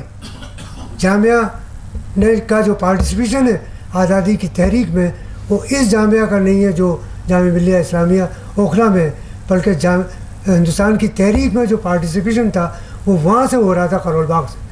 وہ سب عمارتیں ڈیمولش ہو گئیں اور ان کو نئی شکل دے دیا گیا. تو 1857 نہیں, جو اس تحریک میں شامل تھے ان کے بھی مقامات کو ہم نے نہیں رہنے دیا.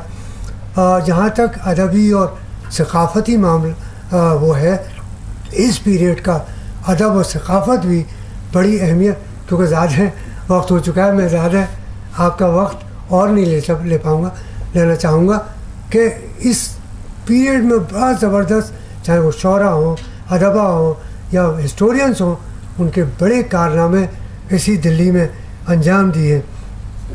ایک چیز جو آخر میں کہوں گا وہ یہ کہ سر سید نے آثار الصنادید لکھی, اور اسی خطرے کے لیے لکھی کہ اب کون ان عمارتوں کی حفاظت کرے گا, یہ گر رہی ہیں, لہٰذا میں انہیں ڈاکومنٹ کر دوں. اور پھر وہ علی گڑھ چلے گئے اور انہوں نے علی گڑھ میں MAO کالج قائم کیا. ان کا سر سید ہاؤس تھا, اس کا ایک کیمپس تھا, اور میرے اسٹوڈنٹ لائف تک پورا اس کا کیمپس رہا سر سید ہاؤس کا. لیکن اب میں نے دیکھا کہ اسی کیمپس میں ایک عمارت قرآن سینٹر سے بنا دی گئی, ایک عمارت قرآن سینٹر سے بنا دی گئی. اور ابھی 2 سال پہلے اس کے پیچھے کچھ عمارتیں بنی. پتہ نہیں یونیورسٹی نے پلاننگ کے بارے میں سوچا کہ نہیں سوچا کہ اس کو روڈ کہاں سے دیں گے. تو ایک روڈ جو تھی سر سید ہاؤس کے لانس کے بیچ میں سے نکال دی. یہ اس کے ہاؤس کے ساتھ ذاتی علی گڑھ مسلم یونیورسٹی نے کی کہ جس نے دلی کی عمارتوں کا تحفظ کیا. ادیب صاحب چلے گئے, ورنہ میں ادیب صاحب سے کہتا کہ ایکیڈمک کاؤنسل, ایگزیکٹو کاؤنسل نے یہ اپروو کیا, اور کسی ایسے وائس چانسلرز کے زمانے میں یہ فیصلے نہیں ہوئے کہ جو IAS آفیسر رہے ہوں جن کا یونیورسٹی سے تعلق نہ رہو. They were old boys of this university. Inauguration کرنے والے بھی اولڈ بوائے, اجازت دینے والے بھی اولڈ بوائے, اور تعمیر کرانے والے بھی old boy of this university. تو دلی کی جو اولڈ بوائز ایسوسیشن ہے وہ افطار, ڈنر اور یہ سب تو کرتی ہے, لیکن سر سید ہاؤس کی طرف انہوں نے توجہ نہیں دی کہ تاکہ توجہ دیتے پروٹیسٹ کرتے کہ اس ہاؤس کے کیمپس کے اندر کوئی عمارت نہیں بنی. اگر علی گڑھ کے ارباب حل و عقد اور علی گڑھ کے وائس چانسلرز ایسے ہی انکروچمنٹ کرتے رہے سر سید ہاؤس کے اوپر, تو کل سر سید ہاؤس جو ہے وہ بٹلہ ہاؤس بن جائے گا, اور پھر آپ کو گلیوں سے جانا پڑے گا کہ سر سید ہاؤس ہے کدھر. تو یعنی یہ اس شخص کے مکان کے ساتھ ہوا کہ جس نے پوری تہذیب کی حفاظت کے لیے اپنی جان لگا کے وہ کتاب لکھی. جامعہ ظاہر جامعہ بھی اس تحریک کا حصہ تھی, اور وہ عمارتیں جو تعمیر ہوئی جامعہ میں, کچھ عمارتوں کو جامعہ میں بھی ڈیمولش کر دیا گیا. میں نے پروٹیسٹ کیا, لیکن ظاہر ہے میری کوئی پوزیشن نہیں تھی. آج اگر ہم جیسے جامعہ کالج تھا تو ایک طرف پرنسپل آفس تھا, کلاسز ہوتی تھی, اور دوسرے ونگ میں اسٹوڈنٹس رہتے تھے. تو میں 2017 میں جب ضیاء الدین برنی کی تاریخ روشائی پہ کام کر رہا تھا تو آکسفورڈ یونیورسٹی بھی گھوما, دیکھا ارے انہوں نے 1400 سینچری کی عمارتوں کو محفوظ رکھا ہے, ایک چیز کو نہیں گرایا انہوں نے. یعنی جو برلن لائبریری میں کام کر رہا تھا تو میں نے پوچھا کہ یہاں تو کینٹین میں کیک اور پیسٹری ملتا ہے, مجھے کچھ اور چیز لنچ میں چاہیے. تو انہوں نے کہا 25 میٹر پہ ایک کینٹین ہے, آپ وہاں چلے جائیے اور وہاں آپ کو کچھ چیزیں ایسی مل جائیں گی جو آپ کو سوٹ کریں. تو وہ کینٹین تھی 25 میٹر کے فاصلے پہ. اس کا جب انسکرپشن میں نے پڑھا تو وہ آکسفورڈ یونیورسٹی کی سینیٹ کا روم تھا, اس کو انہوں نے کنزرو کیا اور وہاں وہ کینٹین چلا رہے تھے. اور یہ تعمیر تھی 1340 کی. 1340 کی دلی میں تو عمارتیں صاف نیچے آ گئی, اور انہوں نے 1340 کی عمارت کو قائم رکھا ہے, اور اس میں کینٹین ہے, ایک کیل نہیں ٹھوکی, کوئی چیز ڈسٹرب نہیں کی. تو ہم کو ان عمارتوں کو قائم رکھنا چاہیے تھا جس سے ہم پرانی جامعہ کو کی شناخت تھی, تو ان عمارتوں کو ہمیں نہیں توڑنا چاہیے تھا. ان دو یونیورسٹیز کا ذکر اس لیے میں نے کیا کہ ان دونوں یونیورسٹیز میں علی گڑھ جامعہ اور جامعہ علی گڑھ یہ دونوں چیزیں ایک ہیں. جہاں تک یہ سیمینار کا تعلق ہے, میں سمجھتا ہوں جو دانشور جنہوں نے پیپرز لکھے ہیں بڑی محنت کے ساتھ, اور ان کو ہم لوگ سنیں گے اور ہمیں نئی نئی معلومات فراہم ہوں گی. اور میں ان سب کا شکر گزار ہوں کہ جنہوں نے اس سیمینار میں ہمارے ساتھ رہے اور ہماری ریکویسٹ کو انہوں نے قبول کیا. اپنی بات میں سر سید کے شعر پہ اور صفدر حسین کے چند اشعار پہ کروں گا. سر سید نے آثار و سنادید میں ایک شعر کوٹ کیا ہے, از نقش و نگارے در و دیوار شکستہ آثار پدیدس سنادید عجمرہ. کہ وہ سر سید رو رہے ہیں کہ یہ اب یہ شکست کی طرف جا رہے ہیں یہ جو آثار. صفدر حسین نے بھی کچھ اشعار انہی آثار کی سے متعلق رکھے.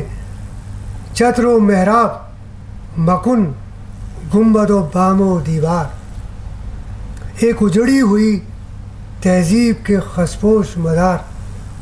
مرثیہ اپنا سناتی ہیں عمارات کہن, جن کی ہر خشت ہے ایک صفحہ تاریخ وطن.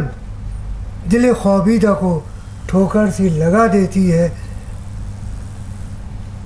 تیرے کھنڈروں میں اداسی صدا دیتی ہے. جھریاں روئے تمدن کی ایاں دیکھتے جاؤ, جھریاں روئے تمدن کی ایاں دیکھتے جاؤ. سینے شہر پہ زخموں کے نشان دیکھتے جاؤ. بہت بہت شکریہ.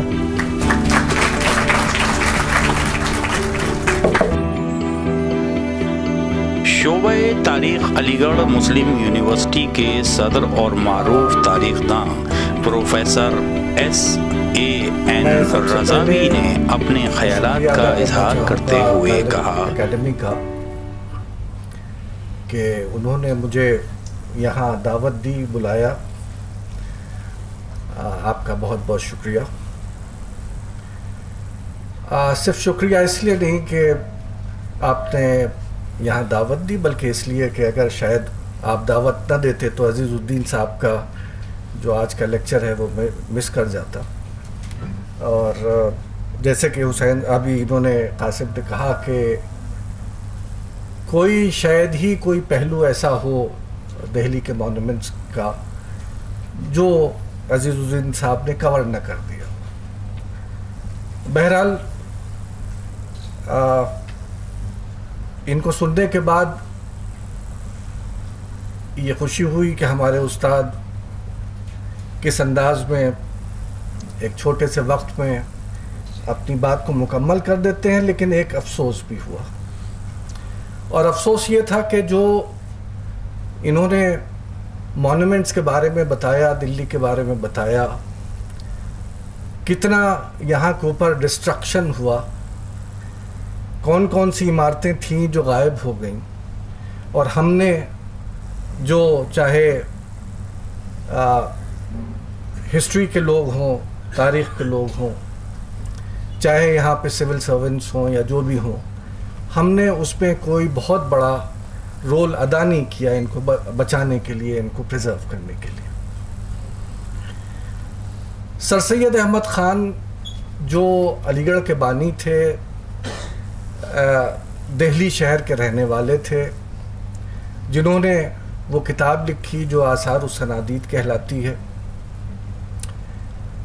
جس میں انہوں نے، ابھی آپ نے عزیز صاحب سے سنا کہ کن کاوشوں کے ذریعے کن مشقات کو برداشت کرتے ہوئے تمام جو دہلی کے مونومنٹس تھے، چاہے وہ مسلم دور کے ہوں چاہے وہ نان مسلم دور کے ہوں، ان کو سب کو انہوں نے کیٹالاگ کیا، لکھا۔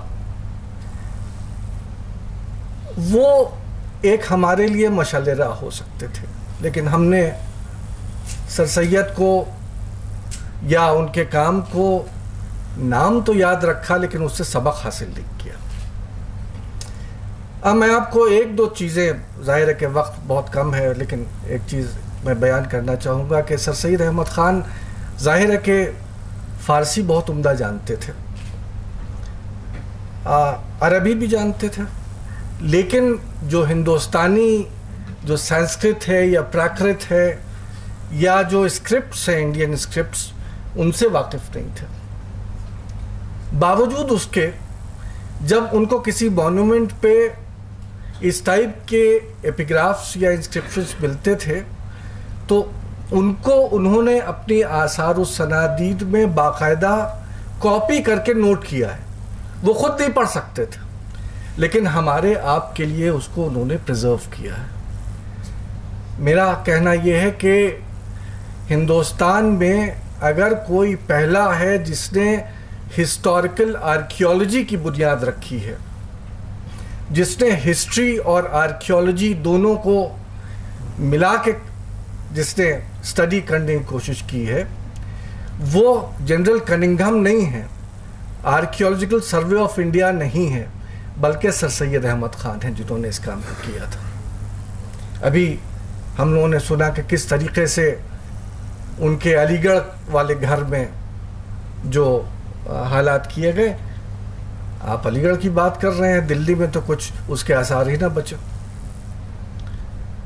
دہلی کی جو ان کی حویلی تھی، ابھی پچھلے سال رانا صفوی صاحبہ نے اس کے اوپر ایک علی گڑھ میں پرچہ بھی پڑھا تھا، جس پہ شاید ایک دو گیٹ بچے ہوئے ہیں، اس کے علاوہ کچھ نہیں بچا ہوا ہے۔ ہر جگہ ڈسٹرکشن۔ میرا اپنا جو ایک خیال ہے وہ یہ کہ اس ڈسٹرکشن کو روکنے میں اس ٹائپ کے ادارے جہاں ہم کھڑے ہوئے ہیں، جیسے غالب انسٹیٹیوٹ ہے یا اس ٹائپ کی جگہ ہیں، وہ ایک رول ادا کر سکتے ہیں۔ جب تک کہ پبلک اویئرنیس نہیں ہوگی، جب تک کہ پبلک پارٹیسپیشن نہیں ہوگا، کسی ٹائپ کے کنزرویشن ورک کو آپ انجام نہیں دے سکتے۔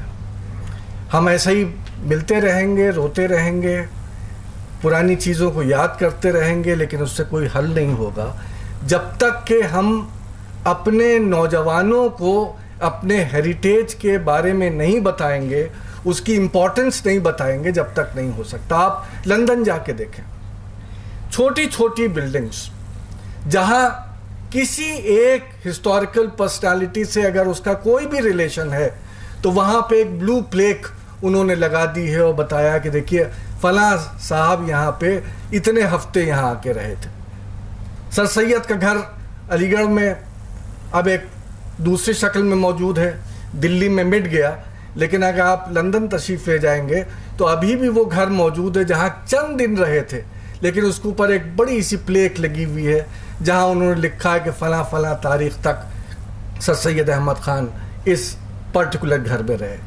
وہ اپنے بچوں کو بتاتے ہیں, ان کو بتانے کی ضرورت نہیں تھی, وہ انگریزوں کو بتاتے, لیکن انہوں نے یہ فکر نہیں کی کہ ہم کس کے بارے میں بتا رہے ہیں. اگر وہ تاریخ سے ریلیٹڈ ہے تو کوئی بھی ہو, چاہے وہ سائنٹسٹ ہو, چاہے وہ ہندوستانی ہو جو کچھ دن کے لیے وہاں گیا ہو, کولیبوریٹر ہو, یا وہ ہو جس نے ان کو اپوز کیا ہو, یعنی گاندھی جیسا, جو بھی عمارت اگر کسی ہسٹوریکل فیکٹ سے ریلیٹڈ ہے تو انہوں نے اگر اس عمارت کو نہیں بھی بچا پائے ہیں تو کم از کم اس کی یاد میں انہوں نے وہاں کے اوپر اپنے بچوں کو بتانے کے لیے اس کام کو انجام دیا.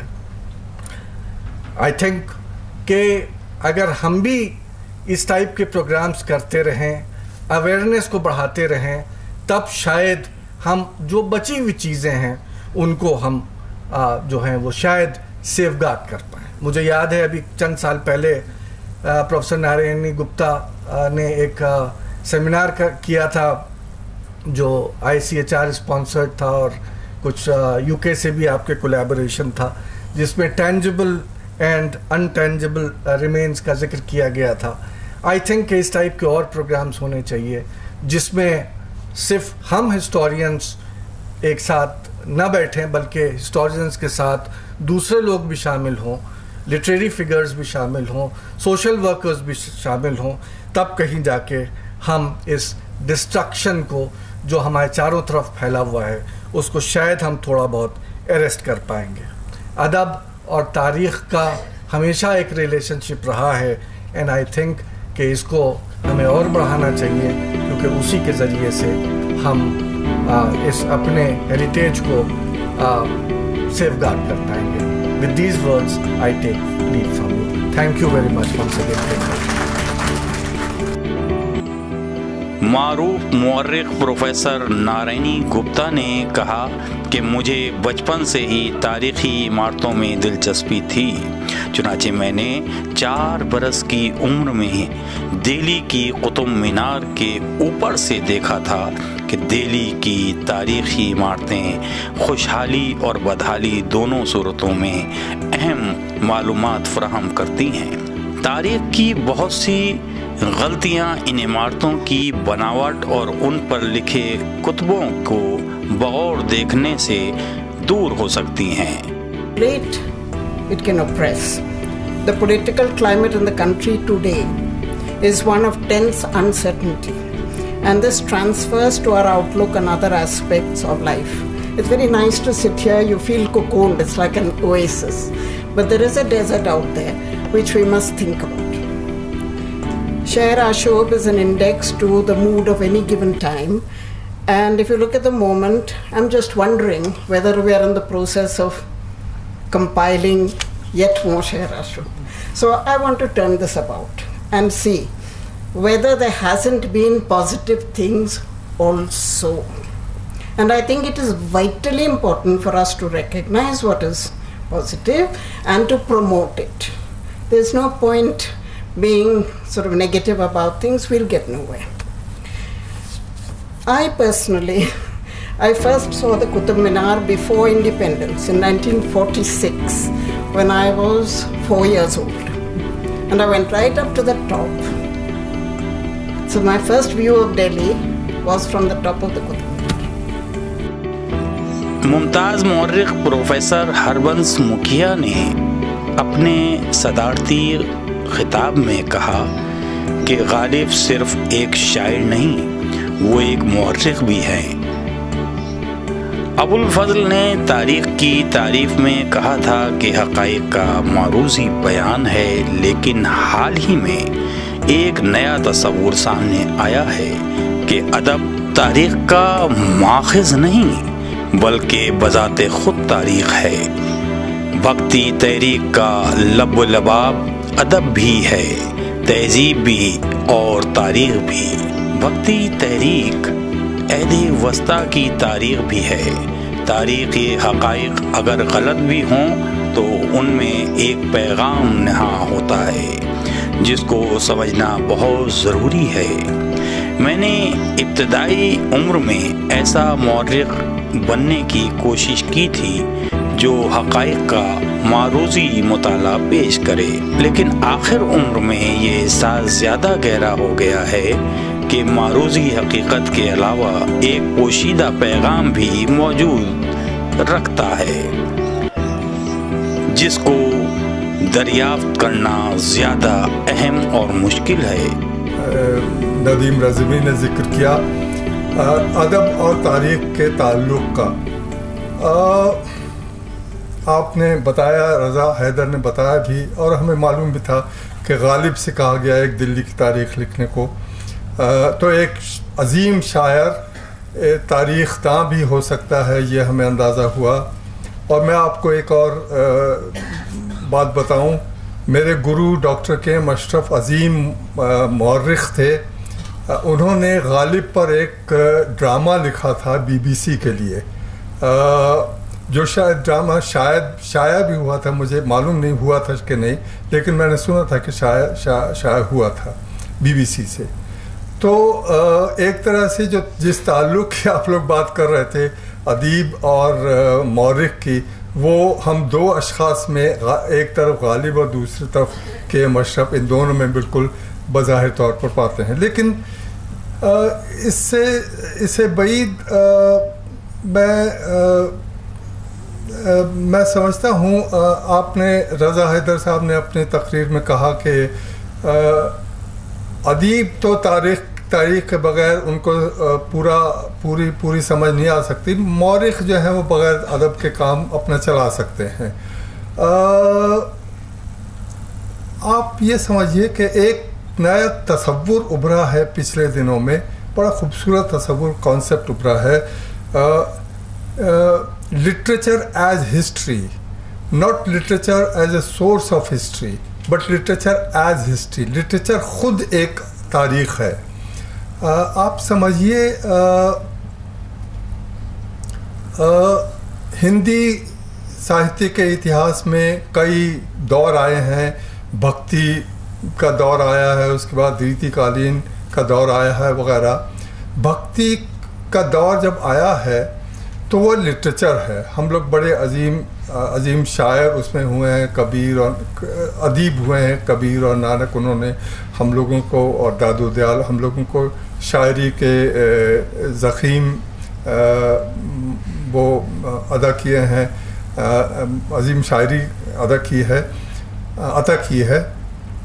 لیکن بھکتی پوئٹری، اس میں ایک تہذیب ہے، اس میں ایک اپنے سماج کی پوری تصویر ہے، وہ صرف پوئٹری نہیں ہے، اس میں ایک تاریخ ہے، اپنے سماج کی تاریخ ہے، عہد وسطیٰ ہندوستان کی تاریخ ہے اس میں، بھکتی میں۔ ریتی کال میں اسی طرح کی ایک نئی تاریخ ہے۔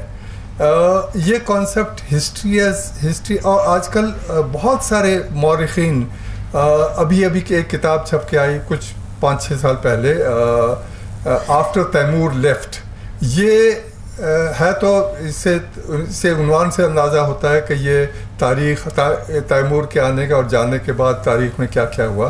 لیکن بنیادی طور پر یہ 15ویں صدی میں جو ادب یہاں پر ابھر کر کے آ رہا ہے، جس کا عروج ہو رہا ہے، اس کی تاریخ ہے، اور اسی میں یہ کانسیپٹ بھی تیار کیا گیا ہے،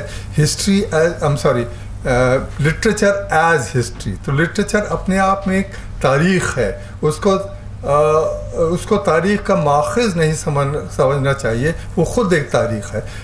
اس کا اندازہ اب مورخین کو بہت تیزی سے ہو رہا ہے کہ ادب اور تاریخ دو الگ الگ پہلو ہیں ایک ہی سماج کے، ایک ہی تہذیب کے، ان کو سمجھنا، اور بلکہ ایک الگ الگ پہلو تو ہیں لیکن ان کو ملا کر کے سمجھنا، اس تاریخ کو سمجھنا، اس سماج کو سمجھنا لازمی ہے۔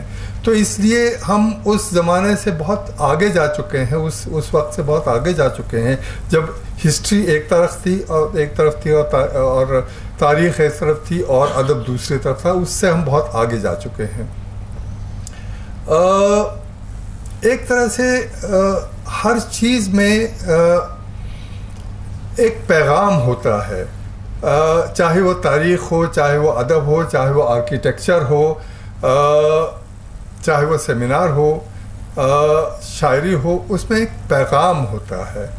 آرکیٹیکچر کو لیں اور ہسٹری کو ہم لوگ سمجھتے تھے، جو مورخین ہیں آپ لوگ سمجھتے آئے ہیں کہ ہسٹری میں حقائق کا بیان ہوتا ہے. دیز ایونٹس ٹو ابو الفضل جو سب سے بڑا مورخ ہے 16ویں صدی کا، اور بلکہ پورے ہندوستان کے تاریخ میں ایک بہت بڑا عظیم مورخ ہے ابو الفضل، اس نے تاریخ کا یوں بیان کیا ہے، مجھے اس کے الفاظ تو یاد نہیں ہے لیکن میں نے انگریزی میں اس کو کہیں، ہسٹری از ایونٹس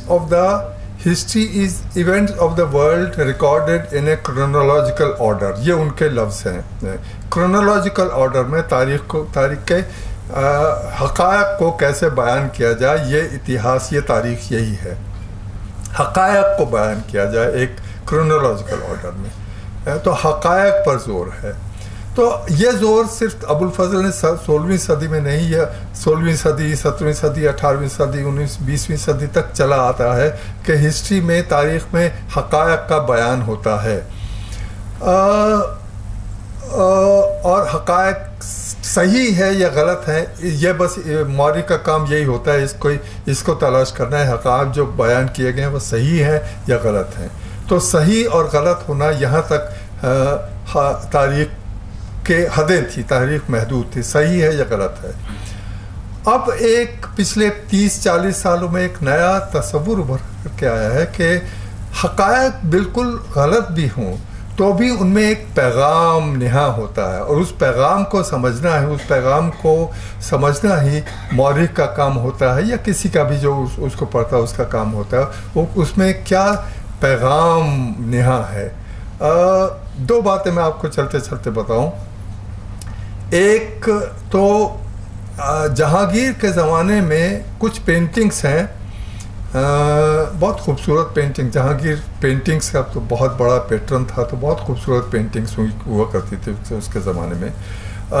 کچھ پینٹنگز ہیں، کئی ایک پینٹنگز ہیں جس میں شاہ عباس، جہانگیر شاہ عباس سے مل رہا ہے. شاہ عباس جو ایران کا بادشاہ تھا اس سے مل رہا ہے. اور کچھ کئی پینٹنگز میں ایسا ہے کہ جہانگیر بڑا اچھا تگڑا سا بڑا اچھا تگڑا اس کا جسم ہے، اور شاہ عباس بالکل دبلا پتلا سا، اس کو دبا کر کے رکھا ہوا گلے مل رہا ہے، وہ بالکل دبلا پتلا سا. جہانگیر بڑا گورا رنگ ہے اس کا، چمکتا ہوا رنگ. شاہ عباس کا بالکل سانولا سا، ہمارے جیسا رنگ، وغیرہ وغیرہ. ایک پینٹنگ ہے جس میں کہ شاہ عباس اور جہانگیر دونوں ایک تخت پر بیٹھے ہوئے ہیں. تخت ہوتا ہے بالکل ایک اس میں اونچا نیچا نہیں ہوتا، ظاہر ہے تخت تو وہ دونوں بیٹھے ہوئے ہیں. لیکن اگر آپ اس کو غور کر کے دیکھیں تو غور سے دیکھیں تو آپ دیکھیں گے کہ جس طرف شاہ عباس بیٹھا ہے وہ 1 ملی میٹر نیچا ہے جہانگیر کا، کہ جس طرف جہانگیر بیٹھا وہ 1 ملی میٹر اونچا ہے اور یہ 1 ملی میٹر نیچا ہے. اور دونوں کے سروں کے پیچھے سولر ہیلو ہے، سورج کی تصویر ہے. شاہ عباس کے سر کے پیچھے جو سولر ہیلو ہے وہ 1 ملی میٹر چھوٹا ہے جہانگیر کے سولر ہیلو سے. اچھا، سب سے دلچسپ بات یہ ہے کہ شاہ عباس کبھی آیا ہی نہیں تھا ہندوستان، تو اس میں حقائق تو کچھ بھی نہیں ہے تاریخ کے، کوئی حقیقت کچھ بھی نہیں ہے. شاہ عباس کبھی آیا نہیں، ہمیں معلوم نہیں وہ گورا تھا یا نہیں تھا گورا، کہ دبلا تھا پتلا تھا، ہمیں کچھ معلوم نہیں ہے. لیکن پھر اس غیر حقیقی تصویر میں بھی ایک پیغام نہا ہے. پیغام نہا ہے یہ ہے کہ میں ہندوستان کا بادشاہ، تم کیا ہو ہمارے مقابلے میں، یہ پیغام نیا ہے، وہ پیغام دے رہا ہے، حالانکہ اس میں حقیقت کچھ بھی نہیں ہے. تو بغیر حقیقت کے بھی ایک تاریخ کا ایک پیغام نیا ہوتا ہے. اور دوسری مثال جو چونکہ آج اس کا سبجیکٹ ہے آرکیٹیکچر بھی اس میں ہے، ثقافت اور آرکیٹیکچر وغیرہ. دیکھیے آرکیٹیکچر میں بھی ایک پیغام نہا ہوتا ہے، ہر ایک چیز میں ہوتا ہے. مکیش امبانی کو ہم روز سنتے ہیں، اخباروں میں دیکھتے ہیں، سنتے ہیں، سب سے امیر ہندوستانی ہے وہ. ٹھیک ہے، سن لیا، پڑھ لیا، پتہ نہیں اس کے کتنے بلین ڈالرز، کتنے 100 بلین ڈالرز اس کی دولت ہے.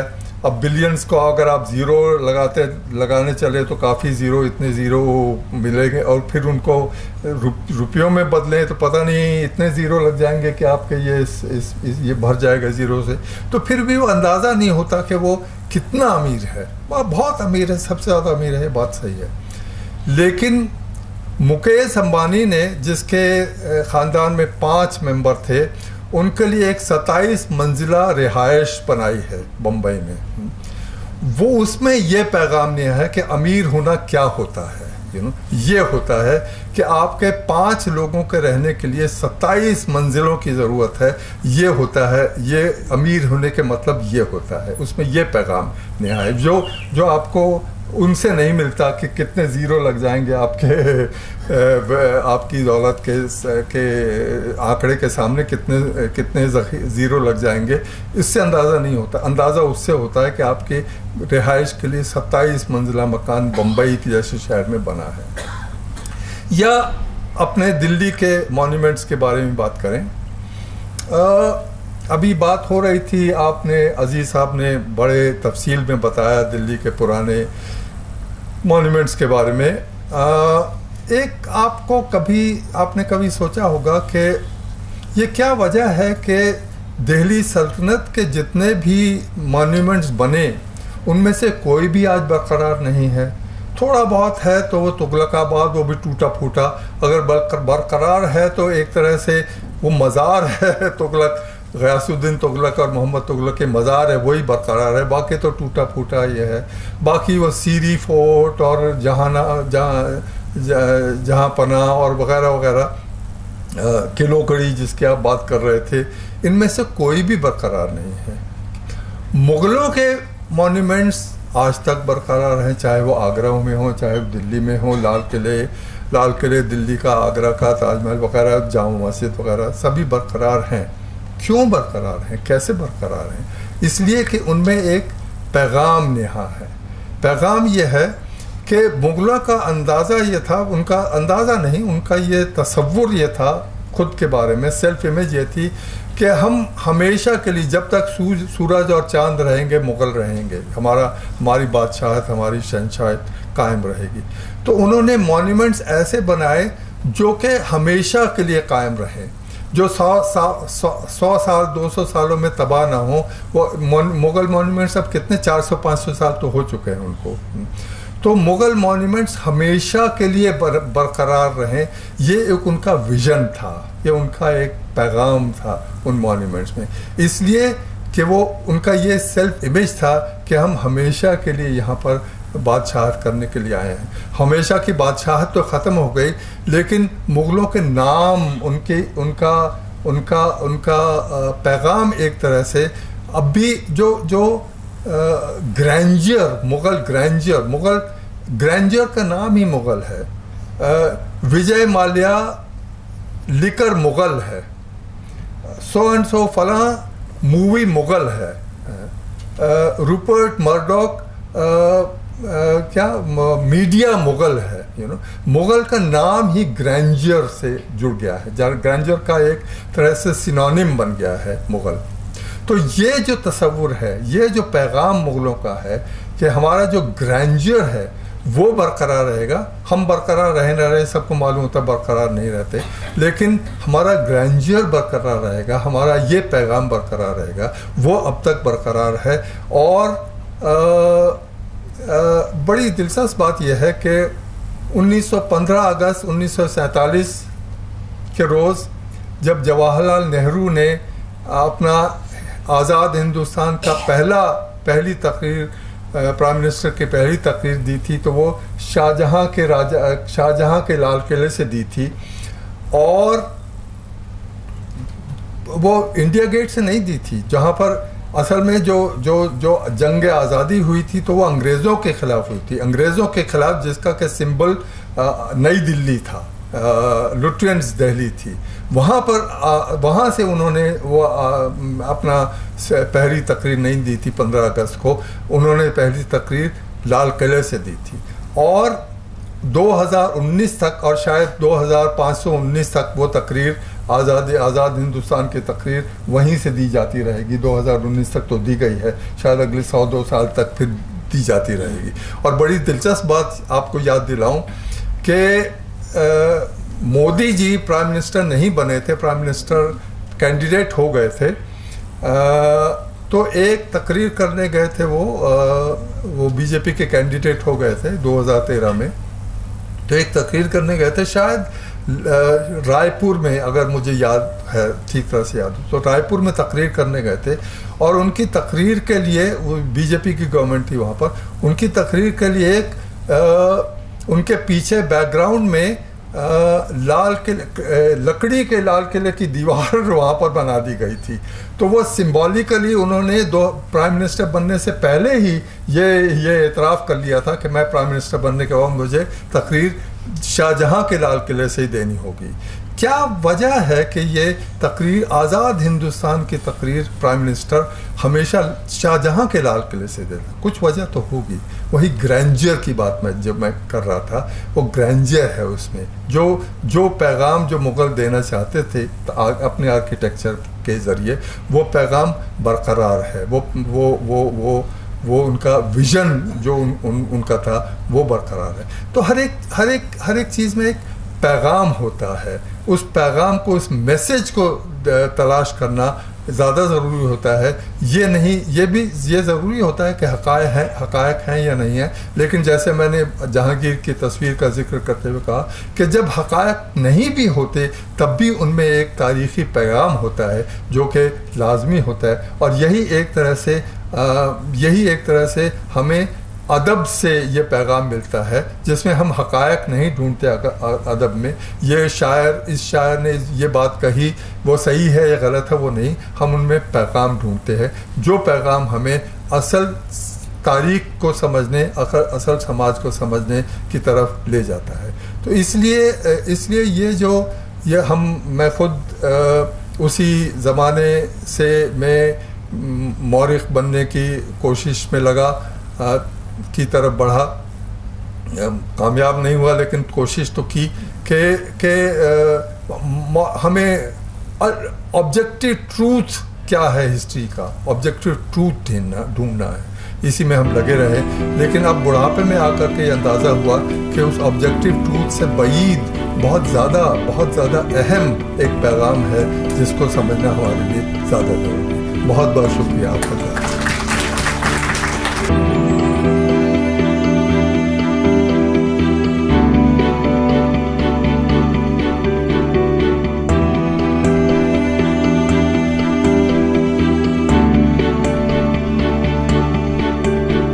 یہ جو آج سیمینار منعقد ہوا ہے, اس کی بہت سخت ضرورت ہے کہ اس ٹائپ کے زیادہ سے زیادہ سیمینار آرگنائز کیے جائیں, کیونکہ بہت ضرورت ہے اس وقت ہمارے ملک میں اور ہمارے اس شہر میں کہ لوگ اپنی وراثت کو جانیں, ہیریٹیج کو سمجھیں. کیونکہ جب تک ہمارے نوجوان, ہمارے سٹیزنز اس وراثت کو, اس ہیریٹیج کو نہیں پہچانیں گے, نہیں سمجھیں گے, جب تک ان کو بچانا بڑا مشکل کام ہے. آپ اگر یورپ کے کسی بھی ملک میں جائیں, کسی کو دیکھیں, چاہے وہ برطانیہ ہو یا کہیں پہ بھی, وہاں چھوٹے چھوٹے ایک سٹون پیس کو جو ان کے تاریخ سے جڑے ہوئے ہیں, ان کے پاس سے جڑے ہوئے ہیں, اس پہ انہوں نے اس کے بارے میں لکھ کے لگا کے اس کو پریزرو کیا ہوا ہے اور اپنے نوجوانوں کو, اسکولوں میں بچوں کو اس کے بارے میں بتاتے ہیں. ہمارے ہندوستان میں یا ہمارے ملک میں یا آپ کے دلی میں جہاں اتنے بہت سے عمدہ اسکولز ہیں, کتنے اسکول کالجز ہوں گے جہاں پہ ہم اپنے ان ہیریٹیج کے بارے میں ان کو اویئر کرا رہے ہیں. ایک آدھ مونومنٹ جیسے تاج محل میں ہے یا قلعہ ہے, اس کے بارے میں تو لوگ جانتے ہیں, لیکن جو چھوٹے چھوٹے جو بلڈنگز ہیں, اسٹرکچرز ہیں, جن کی اتنی ہی ویلیو ہے جتنی فورٹ کی ہے, ان کے بارے میں نہ وہ جانتے ہیں, نہ اس کو بچانے کی کوشش کرتے ہیں. یہ ہمارا فرض ہے ایک تاریخ دان ہونے کے, اتہاس کار ہونے کے حیثیت سے, کہ ہم اس چیز کے بارے میں ان کو بتائیں اور یہ انفارمیشن عوام تک, بچوں تک اس کو پہنچائیں. پہلا اجلاس منعقد ہوا جس میں پروفیسر SAN رضوی نے ہمایوں کے مقبرے کی تاریخی اور ثقافتی محرکات, ڈاکٹر سوپنا لیڈل نے دہلی کے آثار قدیمہ کی تحفظات کے مسائل, انل نوریا نے ثقافتی وراثت کے آثار قدیمہ چند امکانات، محترمہ امیمہ فاروقی نے شاہجہاں آباد کے آثار قدیمہ، ڈاکٹر فیضان احمد نے دلی کی مساجد، ڈاکٹر علاء الدین نے سیر المنازل ایک مطالعہ کے عنوان سے مقالے پیش کیے۔ پبلیکیشنز جو نئے پبلیکیشنز نکلتے ہیں I always get them and I enjoy them very much. Just a brief introduction to me. I studied history. I'm a student of history. I continued to study. I haven't taught. My PhD was on 19th century Delhi, the company period and cultural change in that company period. Most of the last decade and a half I have been associated with INTAC, the Indian National Trust for Art and Cultural Heritage, اور شاید اس وجہ سے I have the topic that I was given to speak on today was the problems of protection and conservation of the monuments of Delhi. So this is what I'm going to talk about is very much based on what I have seen and experienced with my work at INTAC and what INTAC has been doing, how I have seen it, and what place that has in the sort of the life of the monuments and the people of Delhi who particularly as they interact with these monuments.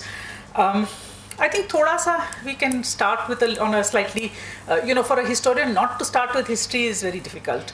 So history, if I always think that if there was ever a brand ambassador for INTAC, I would sort of vote for Firoz Shah Tughlaq, because Firoz Shah Tughlaq really did a lot to repair, conserve monuments. In his Futuhat-e-Firoz Shah, in fact he talks a little bit about how he comes to do this, and I'll read out a small little passage. It's the translation in Farsi, into English of that. He says, "Another of God's favors to me is that I repaired and restored buildings constructed by former rulers and princes which had fallen into decay due to passage of time and neglect.